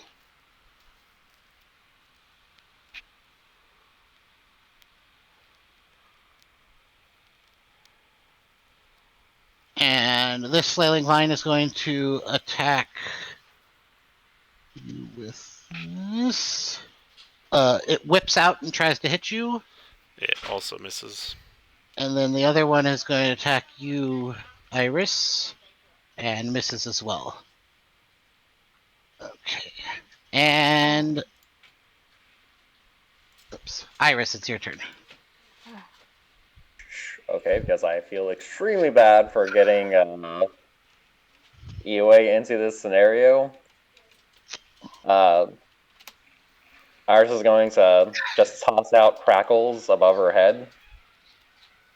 And you can tell me, I guess technically, I can't select crackles. That's annoying. More or less, I was going to throw crackles into the air and have it dash over towards Yue. I don't know if you wanted to put crackles on my initiative or someone else or Yeah, it crackles is on your initiative. Okay. And once he gets there, Iris wants to use rope trick. Okay. It's one action touch, which I'm pretty sure could be transferred through a minion. Yes. And Iris is just gonna give you a rope. Right. You can, or do you have to have a specific skill for it to cast spells through your minion? Like, isn't it at a certain level it just works? I'm pretty sure at a certain level it just works. Sorry, baby. Okay. That totally have a rope now, Yue. And Cool. Ayla, it is your turn. I'm guessing you're not moving or anything, right? No, I was staying still. Okay. So, I am going to. I've never used this spell before, so I'm not exactly sure how it works. But I want to cast Blink. Oh gosh. Okay. I want to try to blink out of the mud. Okay. Go ahead and maybe somewhere behind here if I'm able to, like closest. I want to get behind here. Okay. Dang. So, on a roll of 11 or higher, you vanish from your current plane of existence and appear in the ethereal plane. If the spell fails and the casting is wasted if you are already on that plane. Oh yeah. I'm not. You're gonna disappear off the battlefield for the rest of the turn until you're back. Like this is me just getting out of this, right? So yeah, yeah, you will be, but you're not gonna be on the battlefield. Roll a d20. Okay. You're gonna be in another plane of dimension until the start of your next turn. Fuck. Okay. So what happens? So if I fail it, I don't blink. If the spell's kill, the casting is wasted. If you were already on that plane, start off your next turn when the spell ends. If you are on Althea, your turn can knock a base signature. See within 10 feet of the space you vanish from. If no, unacceptance available within the range. If you're in the nearest unacceptance to it, should not.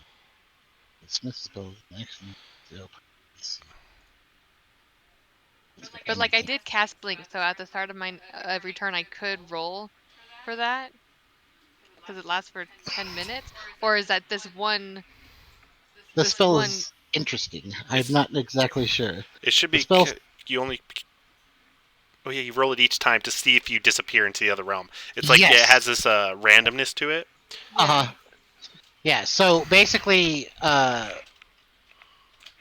spell fails if you were already on that plane. Yeah. She doesn't blink now. She did cast a spell, so it's correct. It only fails if you're in the other plane and you fail the casting. She just doesn't teleport right now. Correct. Okay. Until you roll higher than an 11. Correct. And does that and that's my action, so I don't have. Would I still have a bonus action, or does that take up the whole thing? Yes, you still have your bonus action. Oh, okay. Well, I can't really do anything with my bonus action other than like actually I could whatchamacallit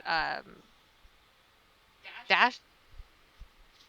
Yes, you could use your dash action to move, but you can't move because you're surrounded, so you can't move through an enemy space. Yeah. Got you. Okay, then I'm done. But you do need to roll a dexterity save. Actually, you're already oh no, you passed it last. Are you coated in mud? I can't remember if you failed it the last time. I did fail it the last time, yeah. Okay, then you're already coated. You don't need to. I'm gonna start doing this. This will help. I'm gonna get some more soup. And I need to put Alistair to bed. I'll put that on there. Okay. Yue, it is your turn. Okay. You do have a rope that you can climb if you would like. Yeah, I was gonna ask if I can climb the tree. Mm-hmm. To get away from the. Yes, absolutely. And I want to use So is it rope that I can just use, or is it one of those ropes that's like? You could just use it. Okay, so I want to use that to help me. Okay. Because you have that rope to help you, you're just able to climb up on the tree. I'm sorry. Hold on. Okay. Sorry. What did you? I said because you have the rope to help you, you're just able to climb. If you want to be on the No. rope, you can. If you want to be on the tree, you can do that as well. Okay. I'm gonna climb the tree. Okay. And is that like my bonus action? Can I attack it now? Nope, that was just your movement. You can Oh, attack my it. movement, so I Yeah. can attack it with my bonus Mhm. action. Okay, then I'm gonna attack the tree. And this is your. You still have your action and your bonus action. Yeah, so I'm gonna unarmed strike him twice, Okay. and then, or actually 3 times because I'm gonna use Fury of Blows.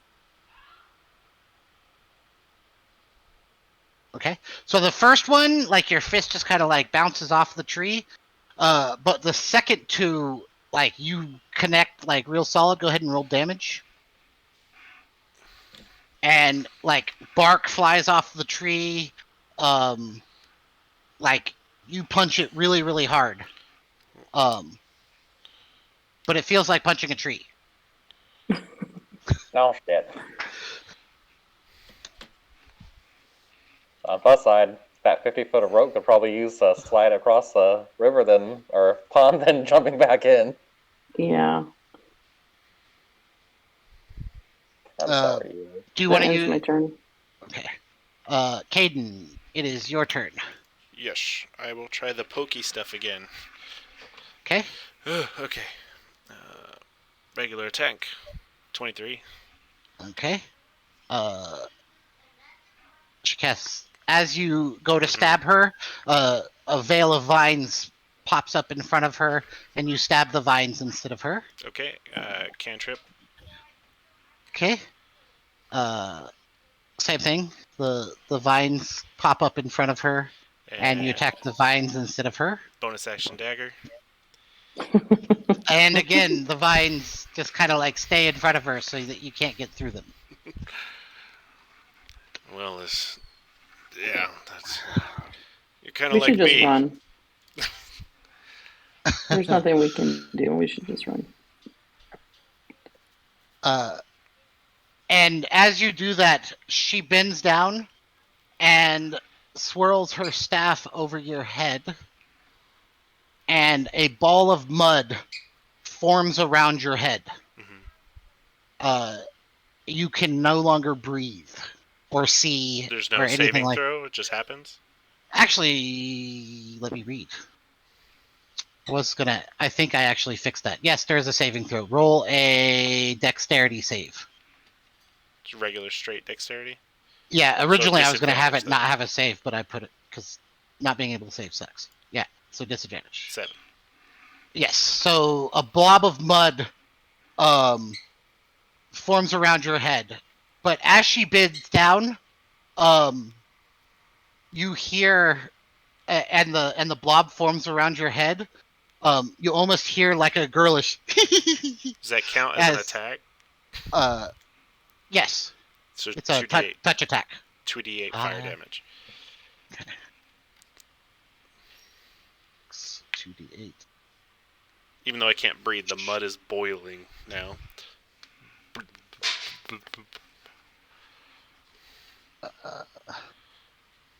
Okay.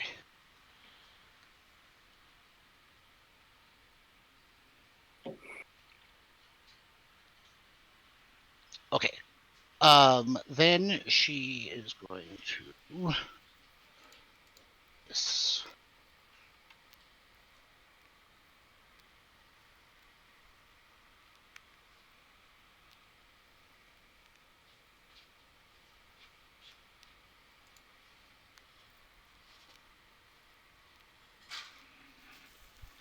Oops, not that one.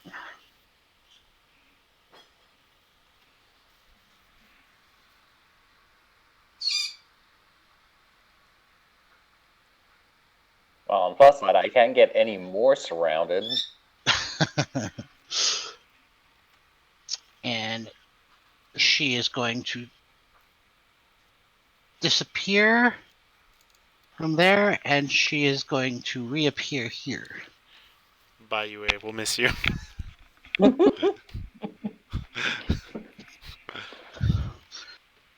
And Iris, it is your turn. Iris is gonna yell out. Oh, wait, sorry, I forgot to attack with all of my mud soldiers. I keep forgetting that they're in that. Yes. 8 of them are attacking you, Ayla. 16.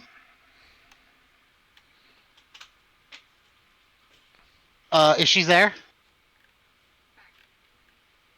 She's Adam? back. She's Hello? back. She's back. She's just not off mute or something. I'm here. There we go. Does a 16 hit? No. Okay. And then 7 of them are going to attack you, Iris. 15. Iris is going to go ahead and pop shield again. Okay. And her DC is now 18. Okay, and then this flailing line is going to attack you. 14, that misses. And then 2 of them are going to attack you, Caden. I can't see or hear or anything, so would it be an advantage for them? It's an advantage for them. Okay. 17? It misses. Okay, and then this line is going to attack you. Because he's rocking out. Definitely misses. 10 misses. Alrighty then. Now it is Iris's turn. Hang on, I need to do some distance reading. Ooh, close enough. Iris is gonna call out. Just see if we can find some mud and we can run for it. I got some on my head. The black mud. Perfect. Like you. And I can't hear you. God damn it! I just hear burbling from this mud pile. Yeah, he's on fire with a bubble of boiling mud. Question. I think this might be a history check, but since we've been getting this nuance or this motif of some dragonborn people, we haven't seen anything that indicate like what any of the dragonborn here used to look like or live like, or any like visual representation of an important one over here. Roll a history check. 19. So you know that like the recorded history, but none of it is kind of tied to what you've seen. You know that there was a very ancient civilization here, but almost before like the recorded history, there's very sparse information about it. All you know is that there's lots of ruins in this area of what used to be an enormous kind of city, but you'd have to specifically speak to a historian that specializes in that to get more information about it. Okay. Well, we will see how this works. Iris is going to go and use Phantasmal Force. Okay. So, question for spells, casting spells at a higher level. This one doesn't actually have anything that gives me a bonus for casting at a higher level, but I'm running out of spell slots on that spell level, so can I cast it and just not get it? Okay. Yes. You can always use a higher level spell slot to cast any spell. Okay. I was going to use cast Phantasmal Force on the Dryad. Okay. DC 14 Intelligence save, or I could give it a vision of a creature it's convinced exists. Okay. She's going to use her legendary action and pass the save automatically. Shit! Let's just run. And that is... That's what I said. I'm ready to go. I'm about to die. And that is Iris's turn. Since not much else he can do in this scenario. Yeah, I can't think of anything. Yep, that's Iris's turn. Okay. And roll a dexterity save.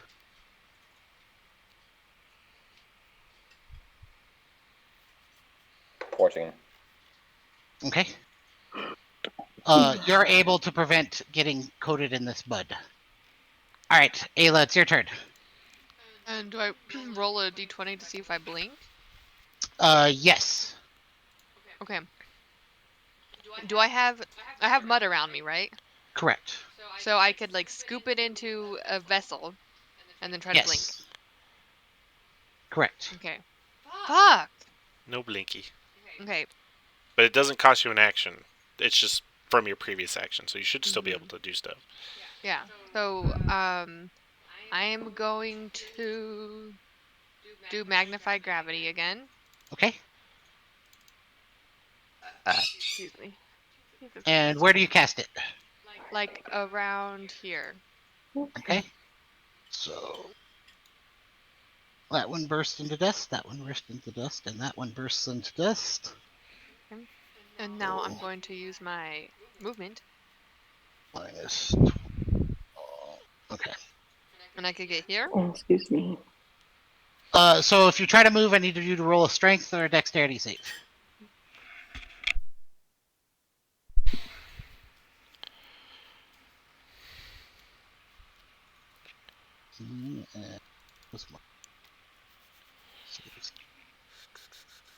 Okay. So you're able to move your full movement, but it is difficult terrain. So that's 20 feet to move there.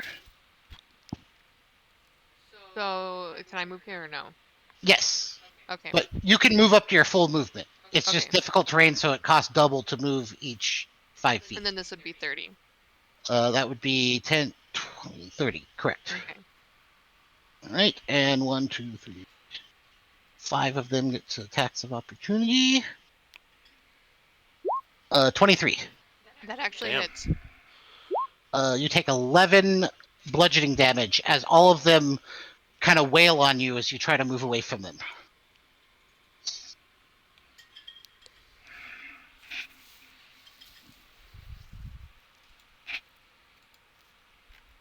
Okay. And does that end your turn? Mm-hmm. Yue, it is your turn. Okay. She's right in front of me. Correct. I'm just gonna swing at her 3 times with my Fury of Blows. Okay. Is that third one wrong? Yeah, okay. Yes. She uses this twice. And as you kind of like try to punch her, the vines grow up in front of her and block her from damage. This is super frustrating. There's nothing else I can do. Wait, Also, you can hide at the top of the how rope many for the vines record. has it used? Because I used like 3 against it. Yeah, it's 5. He has 6 per round. I think. Yeah, and then you did 2 attacks on him? She did 3, but only 2 of them hit. Yeah. Oh, I see. Damn. Okay. Okay, that's it. You're not going to move or anything? No, she's right next to me. Okay. Caden, it is your turn. So what does the bubble on my head do? Oh, yes. So you need to make a constitution save. Okay. Con save is here. Nope. You are beginning to suffocate. So let me read. I'm not sure how suffocation works.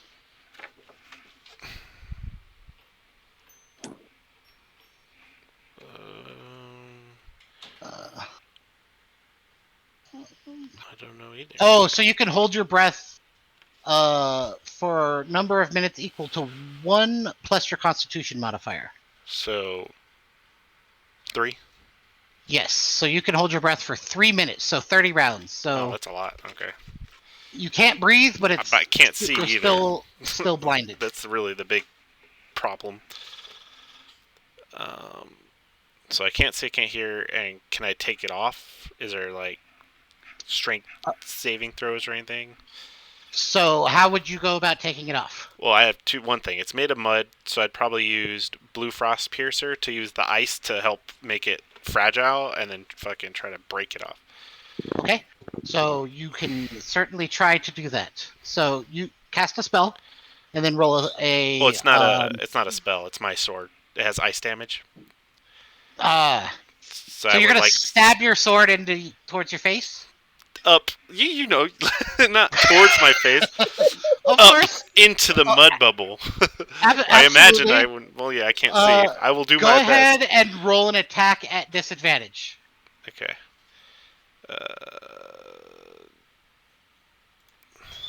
Don't beat your armor class. Okay, not bad. 14 at disadvantage.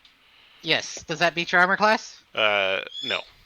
Okay, then you are fine, and it freezes. And then, how would you go about trying to break it? Are you just gonna like smash it with your hand? Probably, yeah, makes sense. All right, roll a strength check. At disadvantage. Oh no, I would not, because this would not go well.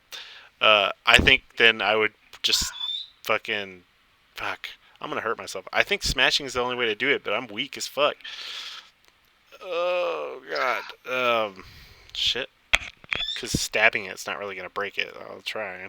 Yeah, I didn't think so. I'm a -2. You're like flailing at your head, and like you're hitting it, and like it's brittle now. Yeah. But you're not able to get enough force to crack it yet. Yeah. And that would have been a straight roll, right? Because I made it brittle, or is it just or lower DC or something? It's a straight. But DC honestly was not that high. It was an 8, but you rolled a 1. Yep, so... fair enough. And that was my 2 actions with multi-attack, right? And I still have my bonus action. Yeah?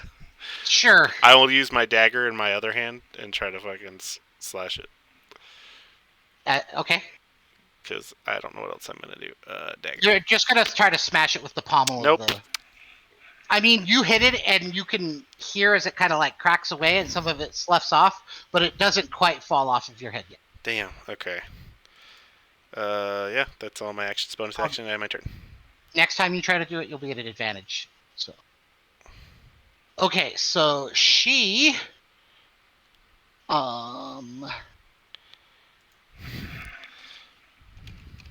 is going to... roll a dexterity check, UA.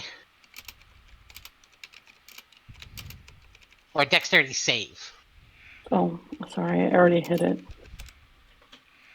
Do you have proficiency in dexterity? So you would get I do. Okay, so you get your proficiency bonus to that as well.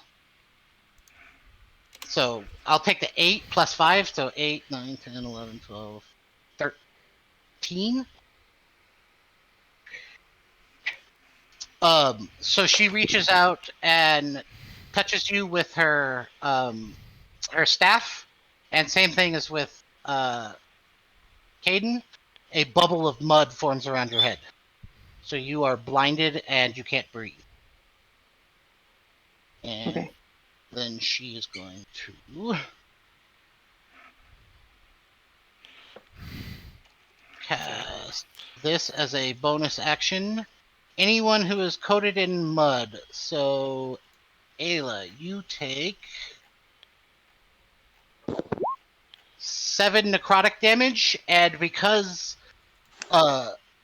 you don't notice this until this exact moment, but as you take this damage, that little pinprick that's in your chest from when you came back from the dead starts to burn. And you actually take 14 necrotic damage.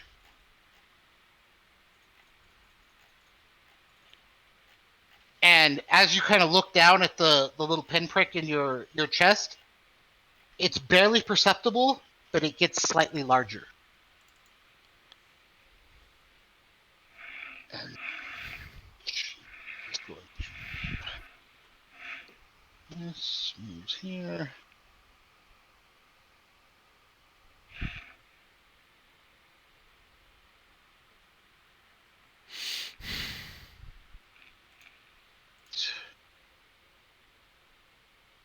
So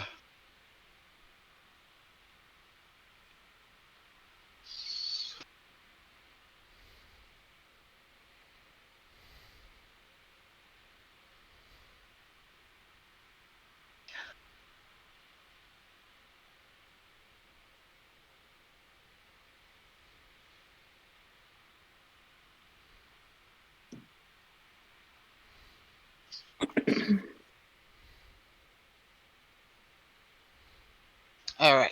So 1, 2, 3, 4, 5 of, or actually 1, 2, 3, 4 of them are going to attack you, Caden, and they get advantage. Okay.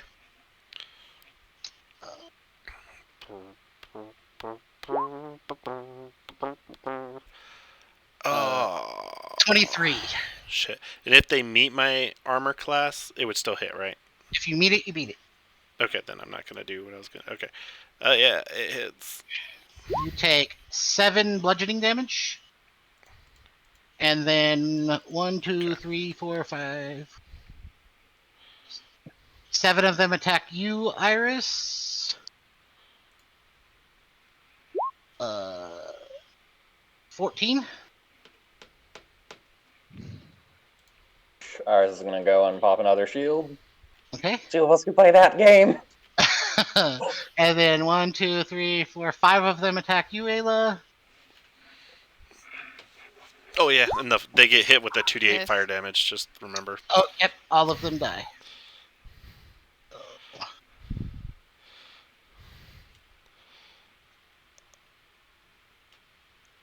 I have to pee. I'll be right back. And 6. I take it that misses. Mm-hmm. And then the flailing line attacks you, Iris. But this time it uses thorns. 23. That does hit. You take 7 piercing damage.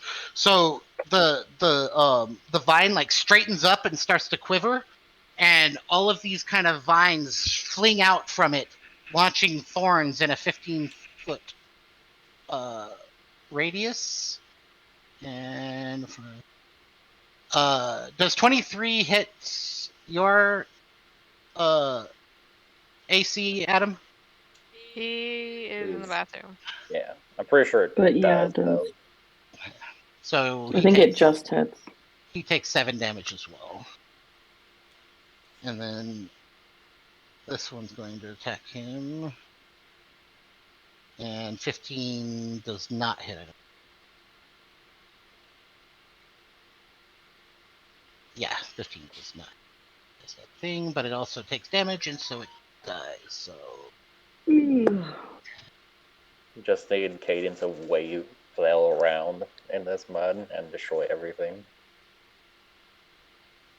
all right, so something's going to happen, but I'm going to wait till the Adam gets here because it's important. Adam's back. Oh, Okay. You beating me up? So Yeah. you take 7 damage from thorns as this thing kind of shoots thorns everywhere. Who, me? Yes. Oh, okay. Because 23 hits her AC, right? 23? Yes. God damn it, yeah. Okay, so you take 7 damage from the thorns. Uh-huh. The whip thing died. And those died. So as like when the mud soldiers hit you, and the fire deals them damage and they burst into a cloud of dust, right as they burst into a cloud of dust, you see as Who, me? I don't see anything. Well, you don't see this thing, Yeah, but okay.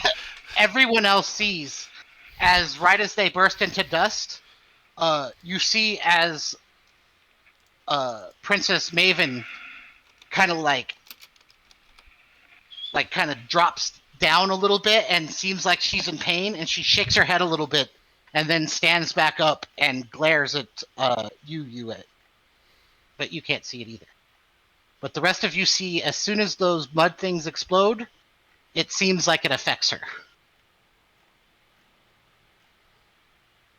mud things? Like just the The soldiers? as the mud soldiers explode, it seems like it affects the princess.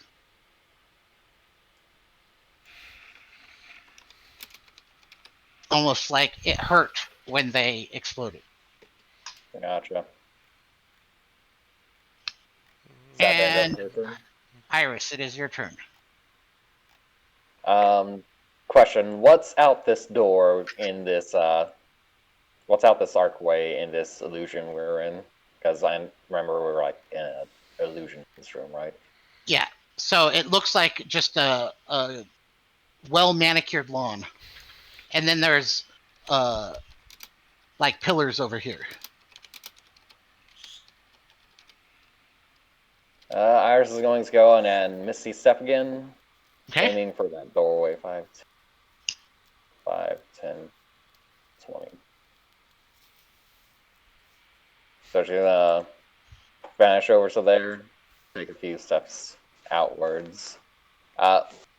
So this is all wall behind around her, or Where? what is this? That Like is this, the base of the fountain. Sorry. So it's only like maybe 2 feet high. Okay. So if she goes outside this, sorry, I'm trying to find my paint pen, but I can't find it. This The this ruler you it's can just like kind of. a high. Is this high Yes, enough that's to almost see like a through? wall. Yes. So like a full blown wall, you won't see if I go on the other side of that. Correct. Yes. Ours is gonna go out and go around it, try Okay. and sneak out the back. 5, 10, 15, 20, 25, 30. Okay. Okay, and she's just gonna take a look around. Is there anything useful? Or not really? It just looks like a large like courtyard with manicured lawns, but nothing other than like kind of a lawn. The only kind of objects and growth is around the pond, and basically you see what you see on the map. Okay, can I see But the pond from this angle? yes, but And instead I of can it see. being like swampland, it looks like grass. Okay. I see that was my bonus action. So I moved. Alright, I guess I'll just take another. Do I see the tree where that kid's face used to be? Is it Yes. still, or the kid's body, is the body still there? No, it looks like just an open hollow. Okay. I was just gonna shoot, gonna take a shot at. Can't you see these guys over here? Yes. It would take a good shot, so it'd be at disadvantage because you'd have to shoot through all these bushes and tree like plants and stuff. Alright, so I'll try and take a good shot with the bow. Okay. Go ahead and roll it at I don't know why I'm disadvantage. using a freaking bow. I'm just gonna use. Actually, Toll the Dead kind of sucks. Okay, I'll use the bow. Okay.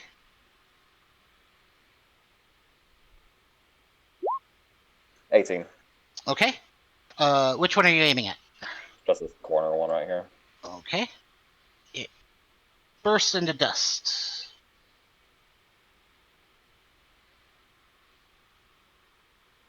And that's ours. Turn. Okay. And Ayla, it is your turn. Go.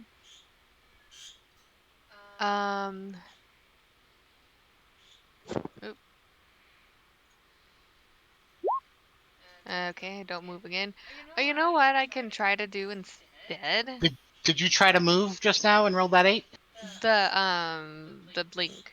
Oh, okay. I have Misty Step. Okay. Can I use that to get out of this? Yeah. Okay. And before I Misty Step away, I'm gonna like, I've got mud! Everyone run! I don't know if anybody could hear me, but I'm screaming that. I can't. I don't know. I don't know what's going on. There's too many people around me. So where can I Misty Step? Like, am I able to just go the distance I can go? Yes. Basically, you Okay. could move through like cracks and walls. Yeah. Hold on a second. Oop.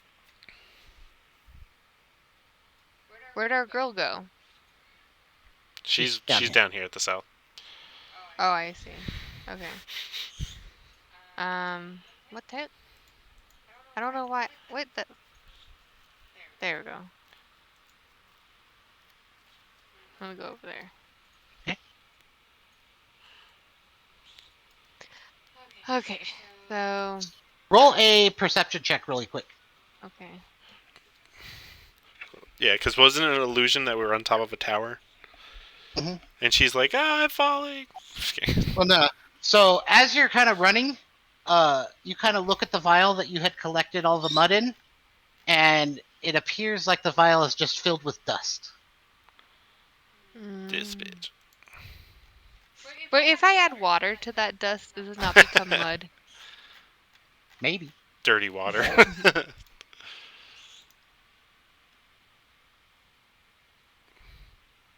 Well, that sucks. Is there any more mud around me, or does I have to go back over there for the mud? So there's the mud that you were standing in, and then there's this very kind of thick, viscous mud around the base where the tree is. Okay. What about the mud that was on me? It seems similar, but once you're out of this area, all of the mud that was on you just turns to dust and kind of falls off. Okay.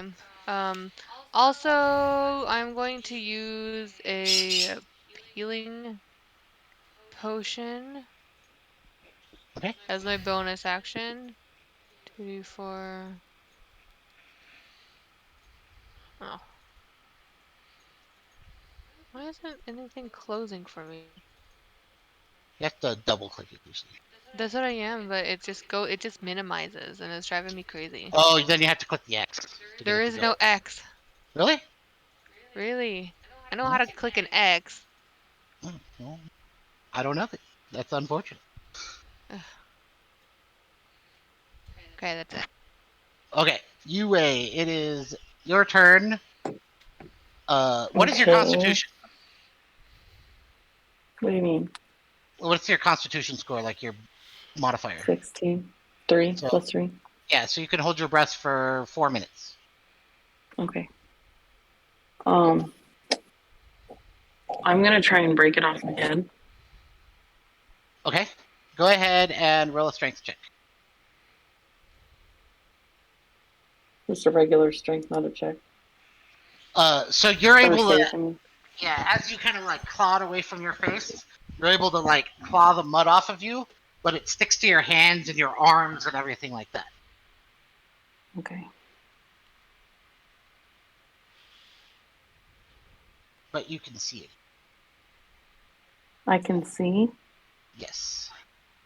Oh. Okay. Then that was my action? Correct. Okay. So if I can see, I am going to run through the shit to get out of here. Okay. Roll a Constitution save. As you step into the water. Okay. So you can feel it starting to burn, but you're able to get through it, and you take half of this.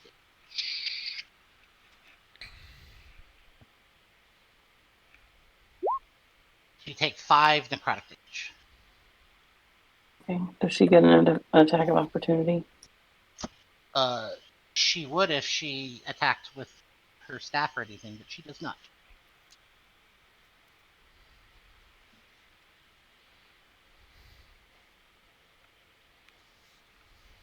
I'm done.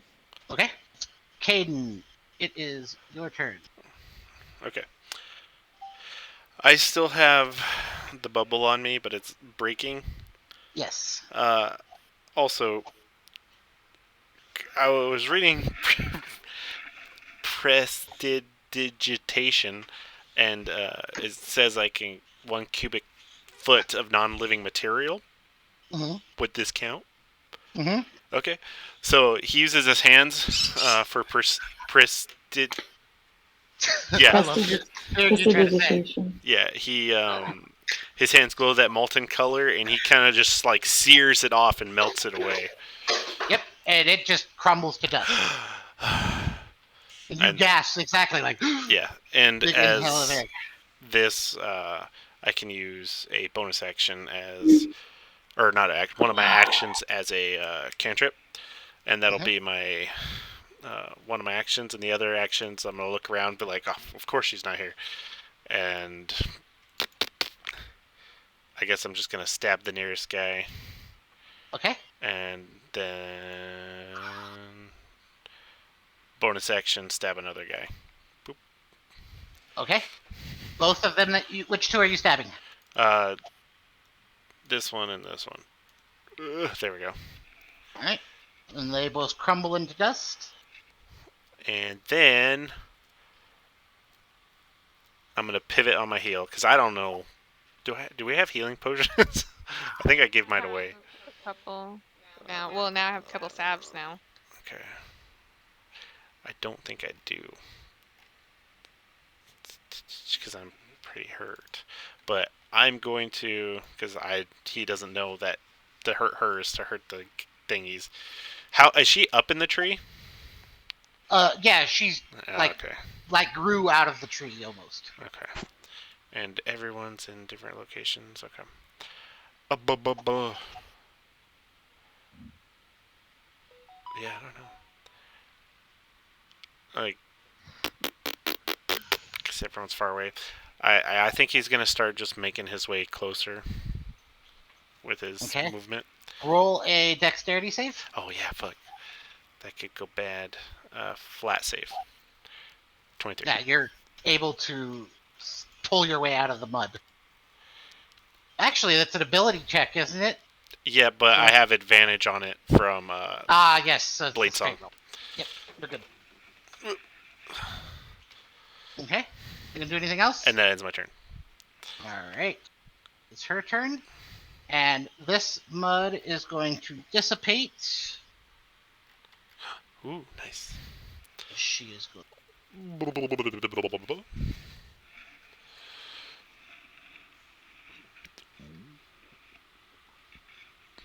And the ground under you, Iris, and Caden turns into that black viscous mud. Boo.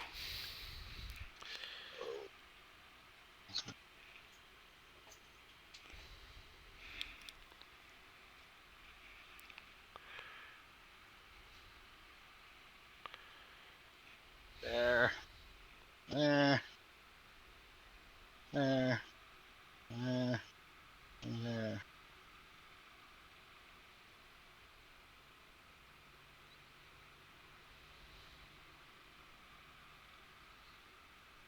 They can only move 10 feet outside mud. Oh, damn.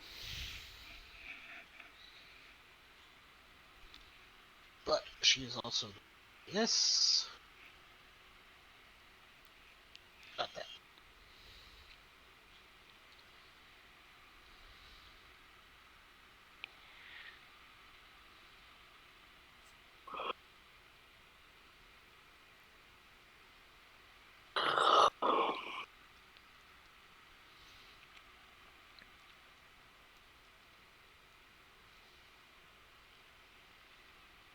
Okay, and 1, 2, 3, 6 of them are going to attack you, Caden.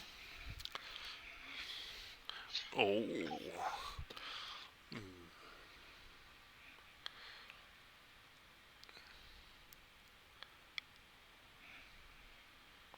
And they miss.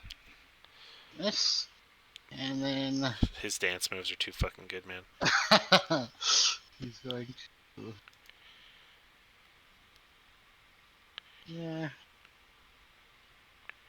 This here. And both of them are going to use their thorns. Damn, 23.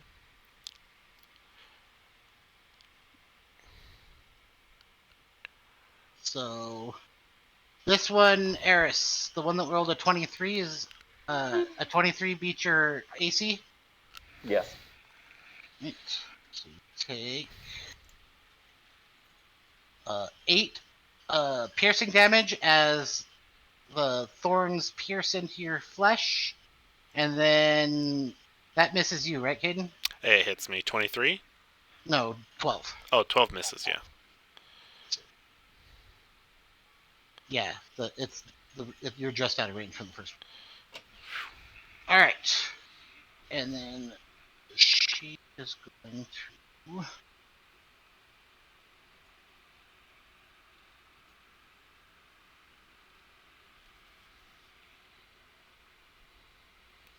All right, Iris, it's your turn.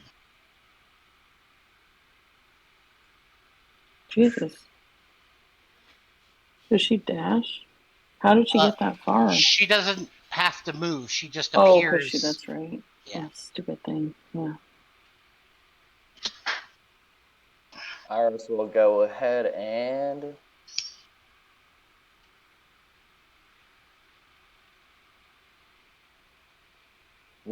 so if Iris were to Misty Step over towards that rope of hers, would she have a pretty good chance of just grabbing it without having to step in that mud? Sure. You'll have to make a dexterity save, but yes. Gotcha.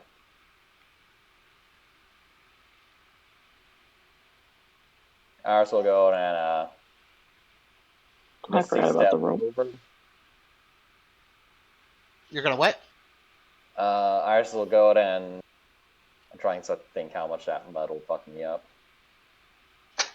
Ugh.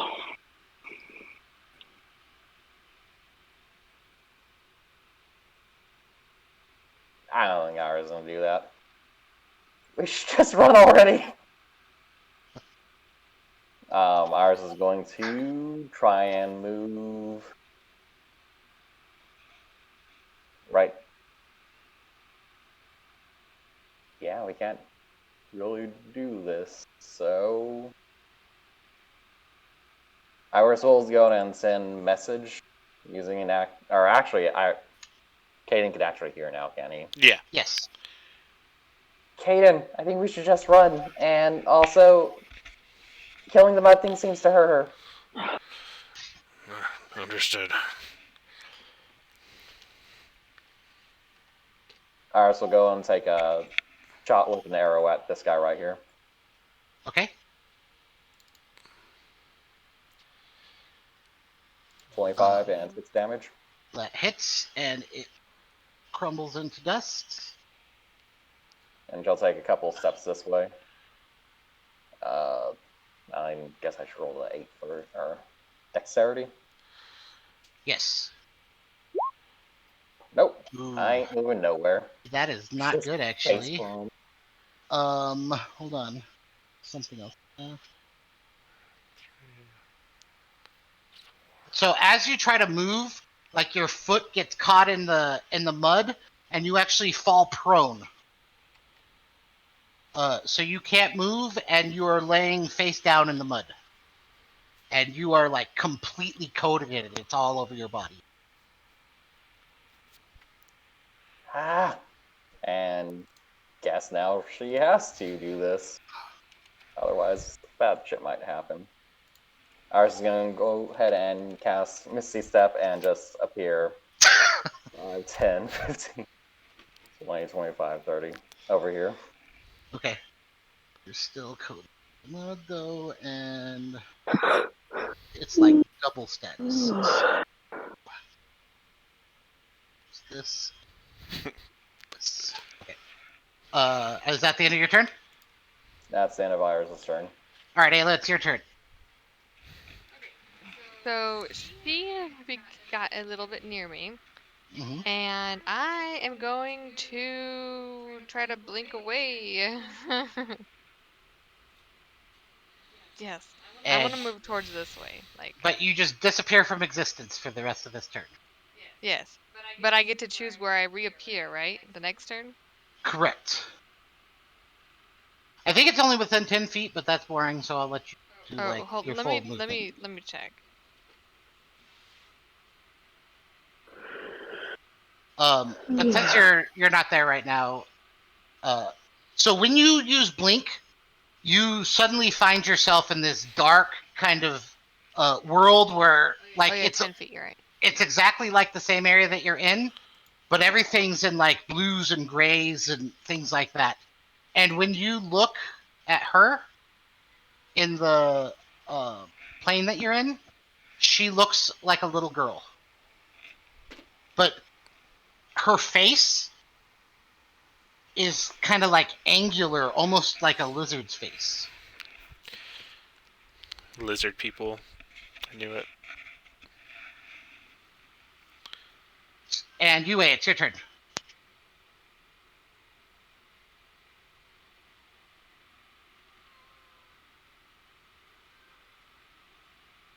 That meme is amazing.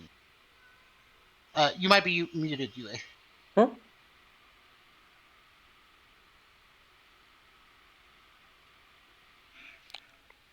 Hello?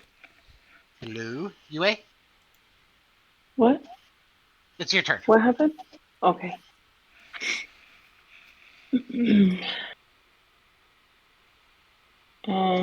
I was going to use my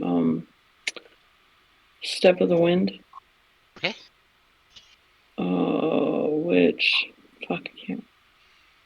Where did it go? I think you can move like twice your movement. You can spend one key point to oh. Never mind. That wasn't what I was thinking.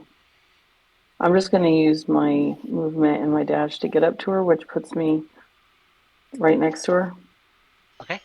Because I guess I'm be running through all this crap. And that's it. Okay. Caden, it is your turn. Okay. Oh wait. Oh, never mind. Go ahead. I just forgot I had that bubble on my head. It's fine. Go ahead. No, you don't. You wiped it off. No, wait. Oh, okay. My blade. Yeah. So no one's really over here, huh? Where did Iris? Iris is down there. Yes. Yeah. I'm just gonna. And then where are these Facebook guys? That's just I use that so that I can put the mud up. Okay. Yeah. Caden's gonna point his rapier in the air. The little beam of light shoots up and then drops down like a bomb. Fireball. Okay. And where are you? You're doing it over here, so you get. Damn. I'm going for the largest group. Okay. So you get all of them. Yeah, it should be. All these guys. Wait, would I get myself? Let me see. No, I could do it without getting myself.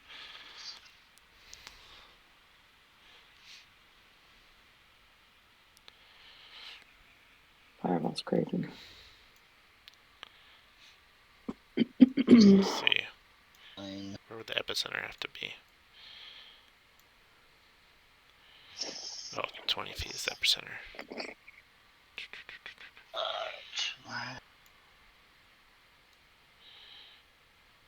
Cool. So this fireball comes down, and you hear this boom, and all of these things burst into dust. If the epicenter's right here, I can even get these two, or these three.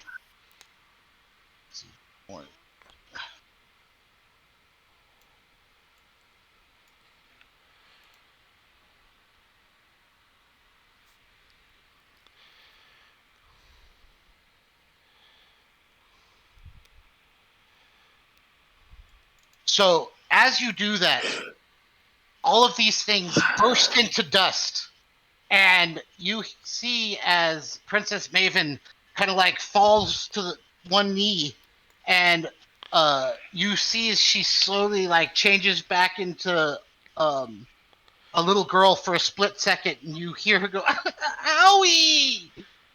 And then you start to hear like little girls, "Ow!" And then she morphs back into Princess Maven, but this time her eyes start to glow with this smoky green that seems to radiate from her eyes, and her staff starts to grow with this green light. And you see as vines start to grow from her body and whip around her body. And she says, "I've played with you long enough. it's time to end this. The boulder is conflicted about fighting a little girl. And what else are you going? Is that the end of your turn? Yeah. Well, do I have to make an attack to use bonus action for my dagger? Yes. Okay, so then I will not. I end my turn. All right. So you guys, Princess Maven, like screams and pushes her arms out and slams her staff into the ground, and like green cracks and fissures start to form along the ground, spreading throughout all of the bushes and the trees and the plants around. And as they flow through the plants, vines start to grow from all of the bushes, and they start to whip around with thorns and sharp vines everywhere. And she moves to the middle here, and from the ground starts to sprout all of these plants and roots, and she rises up into the air 15-20 feet. And this disappears. And she swirls her staff around. And this time, the mud rises up, but this time it's bubbling and boiling. And I need Ayla and Yue both to make Constitution saves. Even though she's in like the side realm. Oh, Ayla, you're not actually there. You don't have to. Yay for But Ayla! Yue, you make a con save. Hey, Blink saved you. That's for now. Esther, go to bed, please. You take 11 fire damage as the mud boiling around your legs starts to burn your legs as it's hot, and you can just feel it seeping onto your flesh. So you take 11 fire damage, and Caden, I need you to make a Constitution save as the mud around you starts to boil and bubble as well. Would I get resistance because I have resistance to fire damage?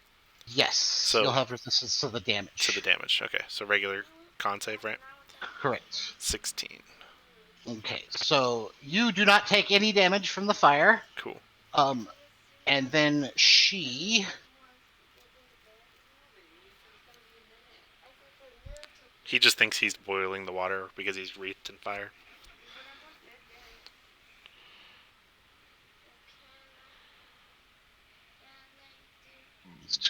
Those... Here...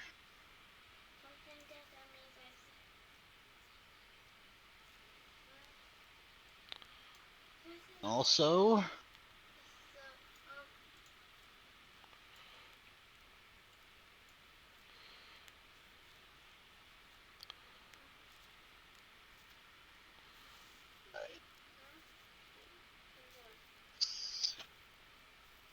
Okay, so...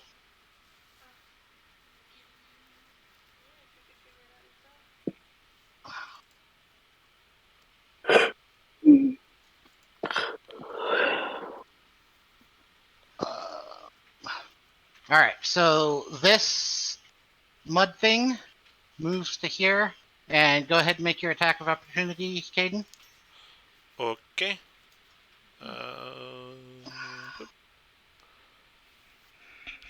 There you go. That hits, and he bursts into dust. The fuck? And then this thing charges at you. It moves like with lightning speed as it rears up, and almost faster than the blink of an eye, it charges at you. And it lowers its spear.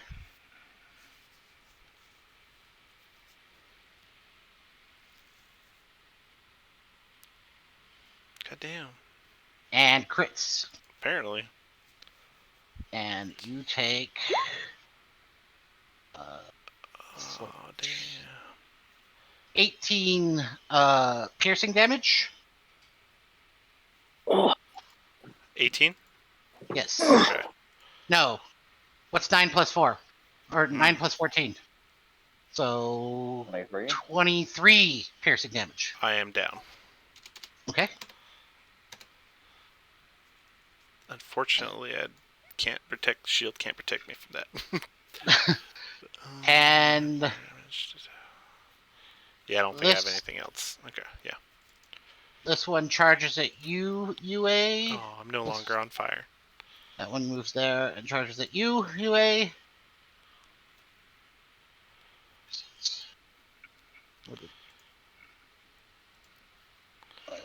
There it is. 16. Yep, that hits.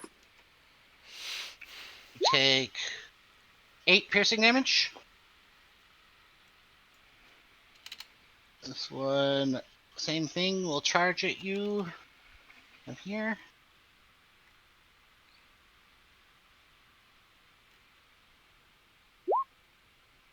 Yep.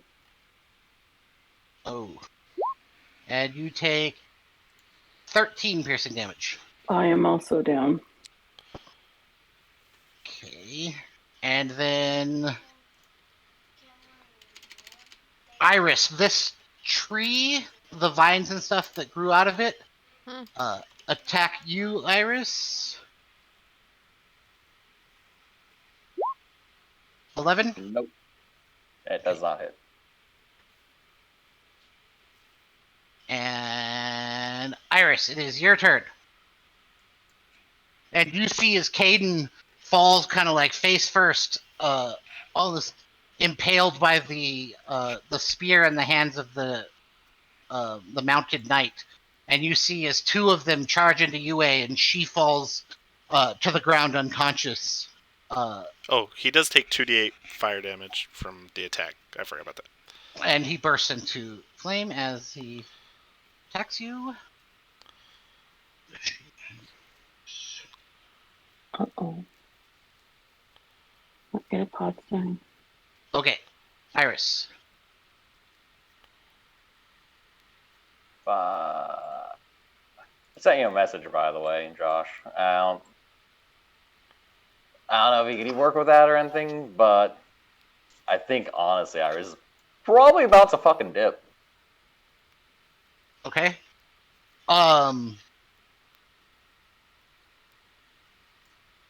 Okay.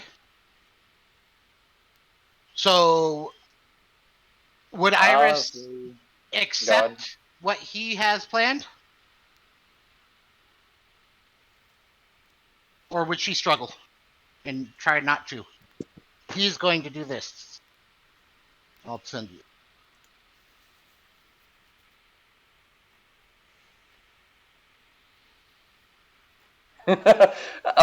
Funny enough, that's exactly what I was thinking. Okay. If you don't resist, it just happens. That sucks. Because... Oh man, I'm so sorry, guys. It's okay. Iris is going to send Kaden a message real quick. I'm dead. Sorry. He's unconscious. Oh, she's gonna whisper it to herself. I'm sorry. And then Iris is just gonna go completely rigid for a second. And she's usually in a hunched over form, but instead she's gonna just straighten up completely, just like perfectly, what's the word? Just standing straight, very. And nobody's there to see this. I know, right? And then she just walks through. A door just opens in front of her, and she steps right fucking through. All right. Ayla, go ahead, and you can either choose to reappear 10 feet from where you are, or you can roll to stay in that plane. I'll reappear 10 feet from here, like where I am right now. Okay. I was 10 So feet from where I was. There's a poof, and you reappear, and you look behind you, and you see Yue lying on the ground unconscious. You look over here, you see Caden lying on the ground unconscious, And Iris is nowhere to be seen. Oh god. Disappear for a moment. Hold on. Let's see. So 10, 20. Like if I wanted to even get to her, it would take my full movement to get to her, correct? Yes. And you'd have to roll a dex save as soon as you entered the mud. Would it be for me to move or not? Or like would it be rolling for me to be stuck or to Yes. um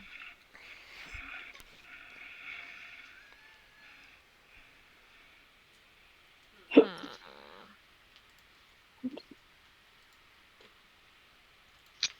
Yes, I will attempt to move here.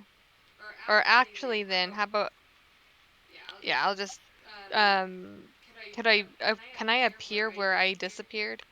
Because Yeah. this is where I disappeared. Yes, you can. Okay. So I'm within touching distance of her, Now, correct? here's the other thing I will say. Mm-hmm. You would not have known that she was unconscious. No, because you can still see what's happening, right? It's just Like in shadows and stuff. yeah. Okay, so you would have seen it. Yeah. But I could touch her from Mm-hmm. here. So Yes. I'm going to do the cantrip spare the dying, so she doesn't have to make any. Death saves. Yeah. Okay. Okay. And then now I'll try to move Oops. out. So it's Okay. 10. And roll a dex save.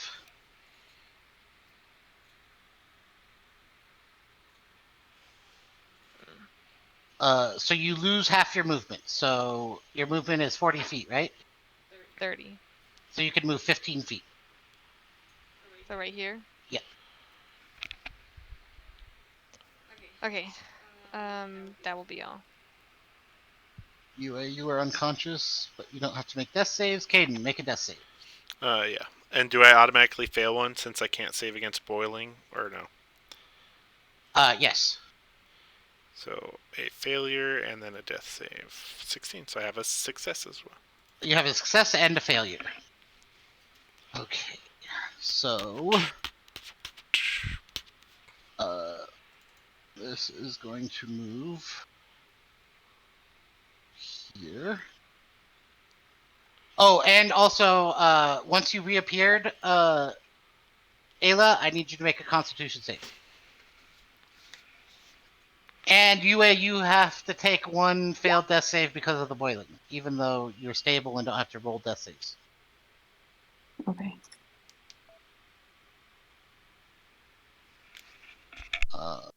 Okay, so you're going to take half of this damage, Ayla. You take 7 fire damage.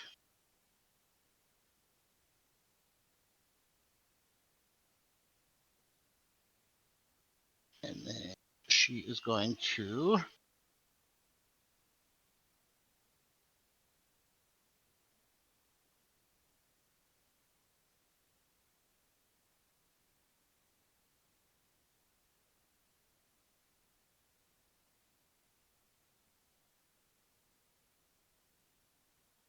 that. These ones.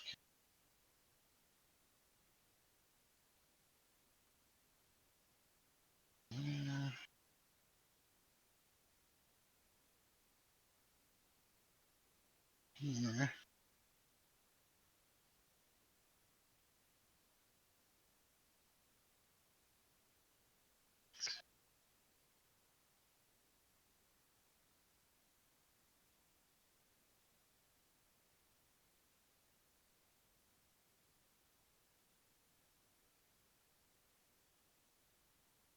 It is charge at you.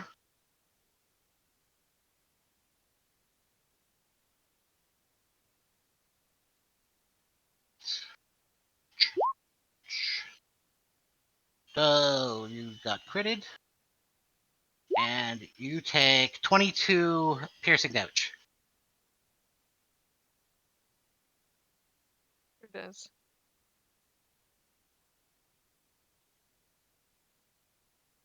Okay, and then 1, 2, 3, 4, 7 of them attack you. Attacking who? Ayla. Oh, okay. I take how much damage then? You took 22 from the charge. Uh-huh. But you don't get hit with the soldiers. However,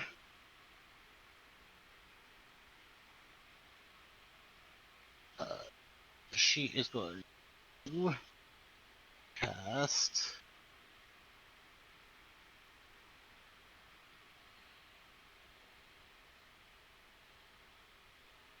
You take 12 necrotic damage as the mud that you're coated in starts to burn, and That doesn't hit though. it doesn't actually need an attack. It just does damage if it's on you. Can I use Hellish Rebuke or no? So, not with this because it's not a creature attacking you. It's just because you're coated in that mud. All right. Well, then I'm down. So, is that all of you? Yeah. Okay. Yep. And Ayla, you're gone, right? Yeah. Cyrus is indeed gone. That's what I meant. Okay.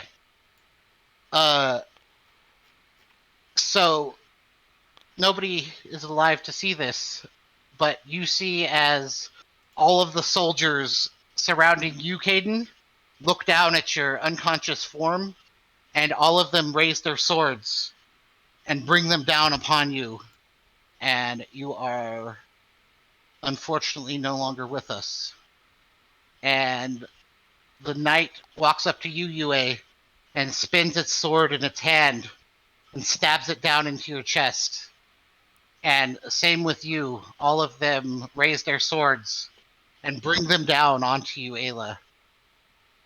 And suddenly, all three of you inside your mind, it's almost like a dream. And you all find yourselves on the top of a tower that looks very similar to the tower that you were just fighting on. And you hear the sounds of battle going on in the distance, and you hear screams, and you hear the booms as explosions seem to rock the city around you. And you're laying in a comfortable bed, suspended above a gently running fountain as you hear the water kind of bubbling around you. And you look over and you see your father as he's sitting in a chair next to a stone table, and he has a book in his hand, and he's reading to you. And he says, and then Princess Maven, building her mud soldiers to protect the kingdom, all of them in rank and file in front of the castle, stood ready to defend themselves against the oncoming attacks, to protect the kingdom as she was born to do. And then you hear banging on a door, and your father looks over at the door, his eyes change, and you see fear in his eyes. But he turns back to you and strokes your hair. Says, "It's okay, darling. It's okay. You're going to be okay." And he continues to read from the book, and you hear banging on the door again, and you hear as the door begins to splinter and crack. But he continues reading to you, and he says, "She knew that these mud soldiers would protect the kingdom from whatever came. And it may be the end of the line for her kingdom, but she knew that these soldiers would protect them with the last ounce of their life." And suddenly the door cracks open, and you see as these soldiers start to rush into the on top of the tower and rush towards your father. And you look at your father, and he looks back, and he stands up and draws his sword and rushes towards the soldiers. And he says, "Hide, my darling, hide!" And you rush over to the tree in the middle of the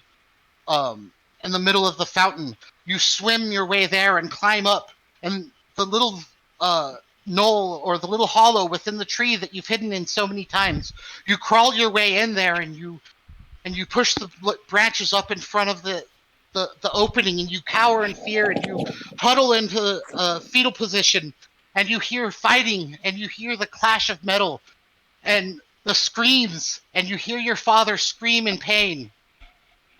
And all of you guys wake up just outside where you guys cut through those vines, laying on the floor outside of the archways. And that is where we're going to end the session. All right. So I didn't die. So we didn't No. die. No. She was like, "Oh, okay. I will not delete my character." And in your dreams, you know that these mud soldiers are the same mud soldiers he's reading about in his story. Gotcha. So we'll not go into that ruins. Well, we need the mud. Is Iris even still there, or is she like 500? We're gonna meters handle in you. We're gonna handle you next session because there's too much to unpack with what you did. All right. And I am very tired, so I'm Yeah, going go to ahead bed. and go to bed. Okay, good night, guys. Thank you for joining us. By the way, so I just want to point something out to you guys. Had you guys started fighting the mud soldiers from the beginning, you probably would have beat her. But I mean, yeah, we don't know that. I know, but was it at least a fun encounter? Like, I didn't like fighting her specifically. It was frustrating. Yeah. But that's because it's one of those things where it's like, oh, she has all of those walls and we can't do anything. And not knowing how to damage her, it felt futile. Maybe if there's a better indication with the mud soldiers initially, I don't know. So here's the thing. I don't know if you want me to tell you any of how to solve this. If it's going to be a continuing problem, then probably not. Like, if we have to deal with this again next session, except we have the advantage of knowing what the fuck we're doing, then nah. So I think next session I'm gonna go more into the dream that you guys had. Mm-hmm. It was the end of the session, and so I was trying to do it kind of quickly. Yeah. But there's a lot to do with that book. Fair enough.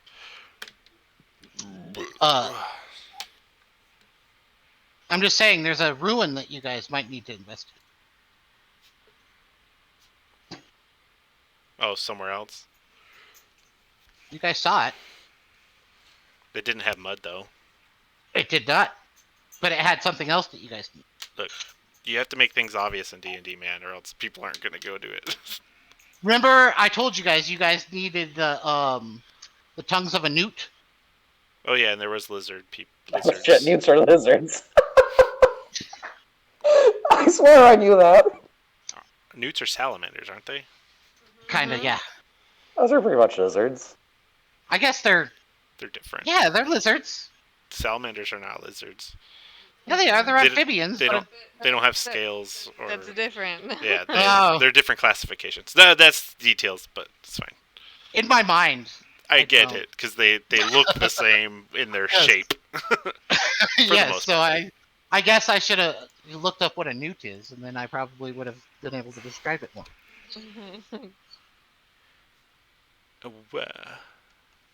Some reason I don't know, I couldn't associate newt with anything, like, I don't know what the fuck I thought a newt was. I think that might be what our background information is varying, because like with me and Adam, I clearly know that a newt is an amphibian, and amphibians are not, like, lizards are not amphibians. You know what I mean? Yeah, I get what you're saying. Yeah, I thought a newt was just like a lizard kind of type of thing. But you're right. Amphibians are born with gills. I forgot we even needed tongue of a newt, so that's my fault. Yeah. I wasn't looking at the list. I hyper focused on one thing at a time. And so go ahead. Like one of the so here's the thing, she was very beatable. So I don't know. I feel bad because you guys died, which I did not actually expect to happen. I was gonna say, if you're gonna kill us faster next time. I didn't expect you to die. Well, at first I thought that we were supposed to die at the end here. I was like, man, he took a long time to kill us. No, so killing you, I was like dying. You get a significant hint to solving the puzzle that is this encounter. Mm-hmm. Was that book and her father reading to her and all of that stuff. but I thought you guys would win, and then just be able to collect the mud, Mm-hmm. and then when you went to go do the other stuff, like. I think if you told us that she got hurt the first time I dropped the fireball, we would have been in a better position. So like even if it wasn't apparent a lot of damage, but like if it indicated some damage. Here's what the way I planned the encounter. So when you guys got her to 2/3 of her hit points, it would start to affect her when you guys killed the mud soldiers. Yeah, but that's the thing. We would have no idea during that time, and then that's when it feels futile. You know what I mean? It's like, oh, nothing is happening. We have no indication of damage. She's blocking everything, resisting everything, and it's like, okay, what are we doing here? So the first thought that everyone came to was run away, right? And Yes. it's like, yeah, that makes sense. So yeah, I would have too, but I had a bubble on my head. I was fine with you guys running. So here's the things that I thought. And then could mud happen. make it hard for us to run. Absolutely. I wanted it to be difficult to get away, but I thought you guys would either run away because you guys saw that it was too hard. Yeah. I thought that frickin' if you guys decided to fight her, that eventually you would, I would show you that you couldn't hit her. Yeah. And so maybe I liked that you guys tried out the tree, and then, I knew that you guys were going to try to come up with, other ways to deal damage. And then as you guys, you notice I made them super easy to die. Yeah. And if you did any damage to them, they did their maximum hit points damage to her. Okay. So none of you guys were using slashing weapons. So one of the problems was, had any of you guys used weapons because Ayla, you have a flail, right? Mm-hmm. So if you swung your flail and you did 6 damage, you would have slashed through 6 of them. And so I was going to. She wouldn't even think of that though, because if she's a caster, she's gonna be like, well, how can I hit the most people at once? Understood. And if she has a single weapon, she's not gonna think one. Like me, I'm not gonna try to hit one of these. I'm like, okay, fireballs is gonna hit the most. What? I don't want to stab these guys with my sword. I felt like it was a waste. I felt like I would have more potential doing damage to her. Mm-hmm. But then, no, yeah. I see where you're coming from, absolutely. And when you did a shit ton of damage, when you killed all of those mud things, yeah, you did 97 damage to her or whatever. But I didn't want to repeat it because they were coming back, and it felt like a waste of a spell. Yeah, I totally get where. Yes, so I understand the frustration. I felt like I gave you a bunch of options on how to deal with the situation by being able to run, and then come up with different ideas to fight her. And if you guys had beaten her, I think you guys would have been even more angry, because as you left, you would have looked back and seen that the entire scene just reset. Yeah. That would have sucked. Well, I think the funny thing for me is when you showed that she got damaged the first time from after we killed a bunch of those guys. Uh-huh. At that point in the fight, I was like, shit, we must have missed the obvious clue of how to beat her, so he was just giving us this bone on how to kill her. Oh, yeah, that's what I thought, too. We're obviously not getting it, so he's giving us this bone. I even said, obviously, when you hurt those mud guys, it seemed to affect her. Yeah. Yeah. And so, I don't know. Maybe I just didn't describe things properly, and I fucked up as a DM. See, this is why I said I hope I was competent enough to pull it off. So, but yeah, so I figured, because you couldn't hurt her, but you noticed she, other than putting the mud on you, she never attacked you. Yeah, I was aware of that. I noticed that, but it was causing those things to attack us. So it was still pain. We died. That's why I put her next to Yue, and when Yue moved away, I didn't attack her. I was trying to show you she's not going to attack you. I will say there were mechanics of this I did like. I did like how seeing the whole picture. I do like it, and I did like the mud more, quote unquote. I did like the mud. Yeah. It had environmental conditions. not to nitpick, but there are a few things I would change. But overall, Yeah. it Such was as? a good idea. Such Maybe as? make the mud smaller. Well, I did actually make it smaller. Originally, it was going to be a 40-foot, so it'd be 80 feet of mud, and I decided that was too big, and so I changed it to the size that it actually. 75, 70 feet of mud. Well, no, what I mean by that Is is even it was going to worse. be a 40, like instead of being what, 5, 10, 15, 20, Mhm. 35 feet across, it was going to be 80 feet Yeah, across. I didn't think it was too bad because I could get out of it. Yeah, there's ways But- to get out of it and stuff Yeah. like that. Yeah, the mud didn't bother me, and I like the mechanic that they move slower out of it and all that stuff. That was a good touch. Trying to think. I think even though I know it was supposed to be like a impenetrable wall where she negated any damage, I think it would have felt better if it worked like shield, where it just boosted her AC instead. Okay. So there was Yeah. some chance, even if it was harder, that something got through. It's like, Or she if- can't beat that because the attack was too high or something. Like I got hit because half the time I couldn't use my shield because I can only go up to 23 AC.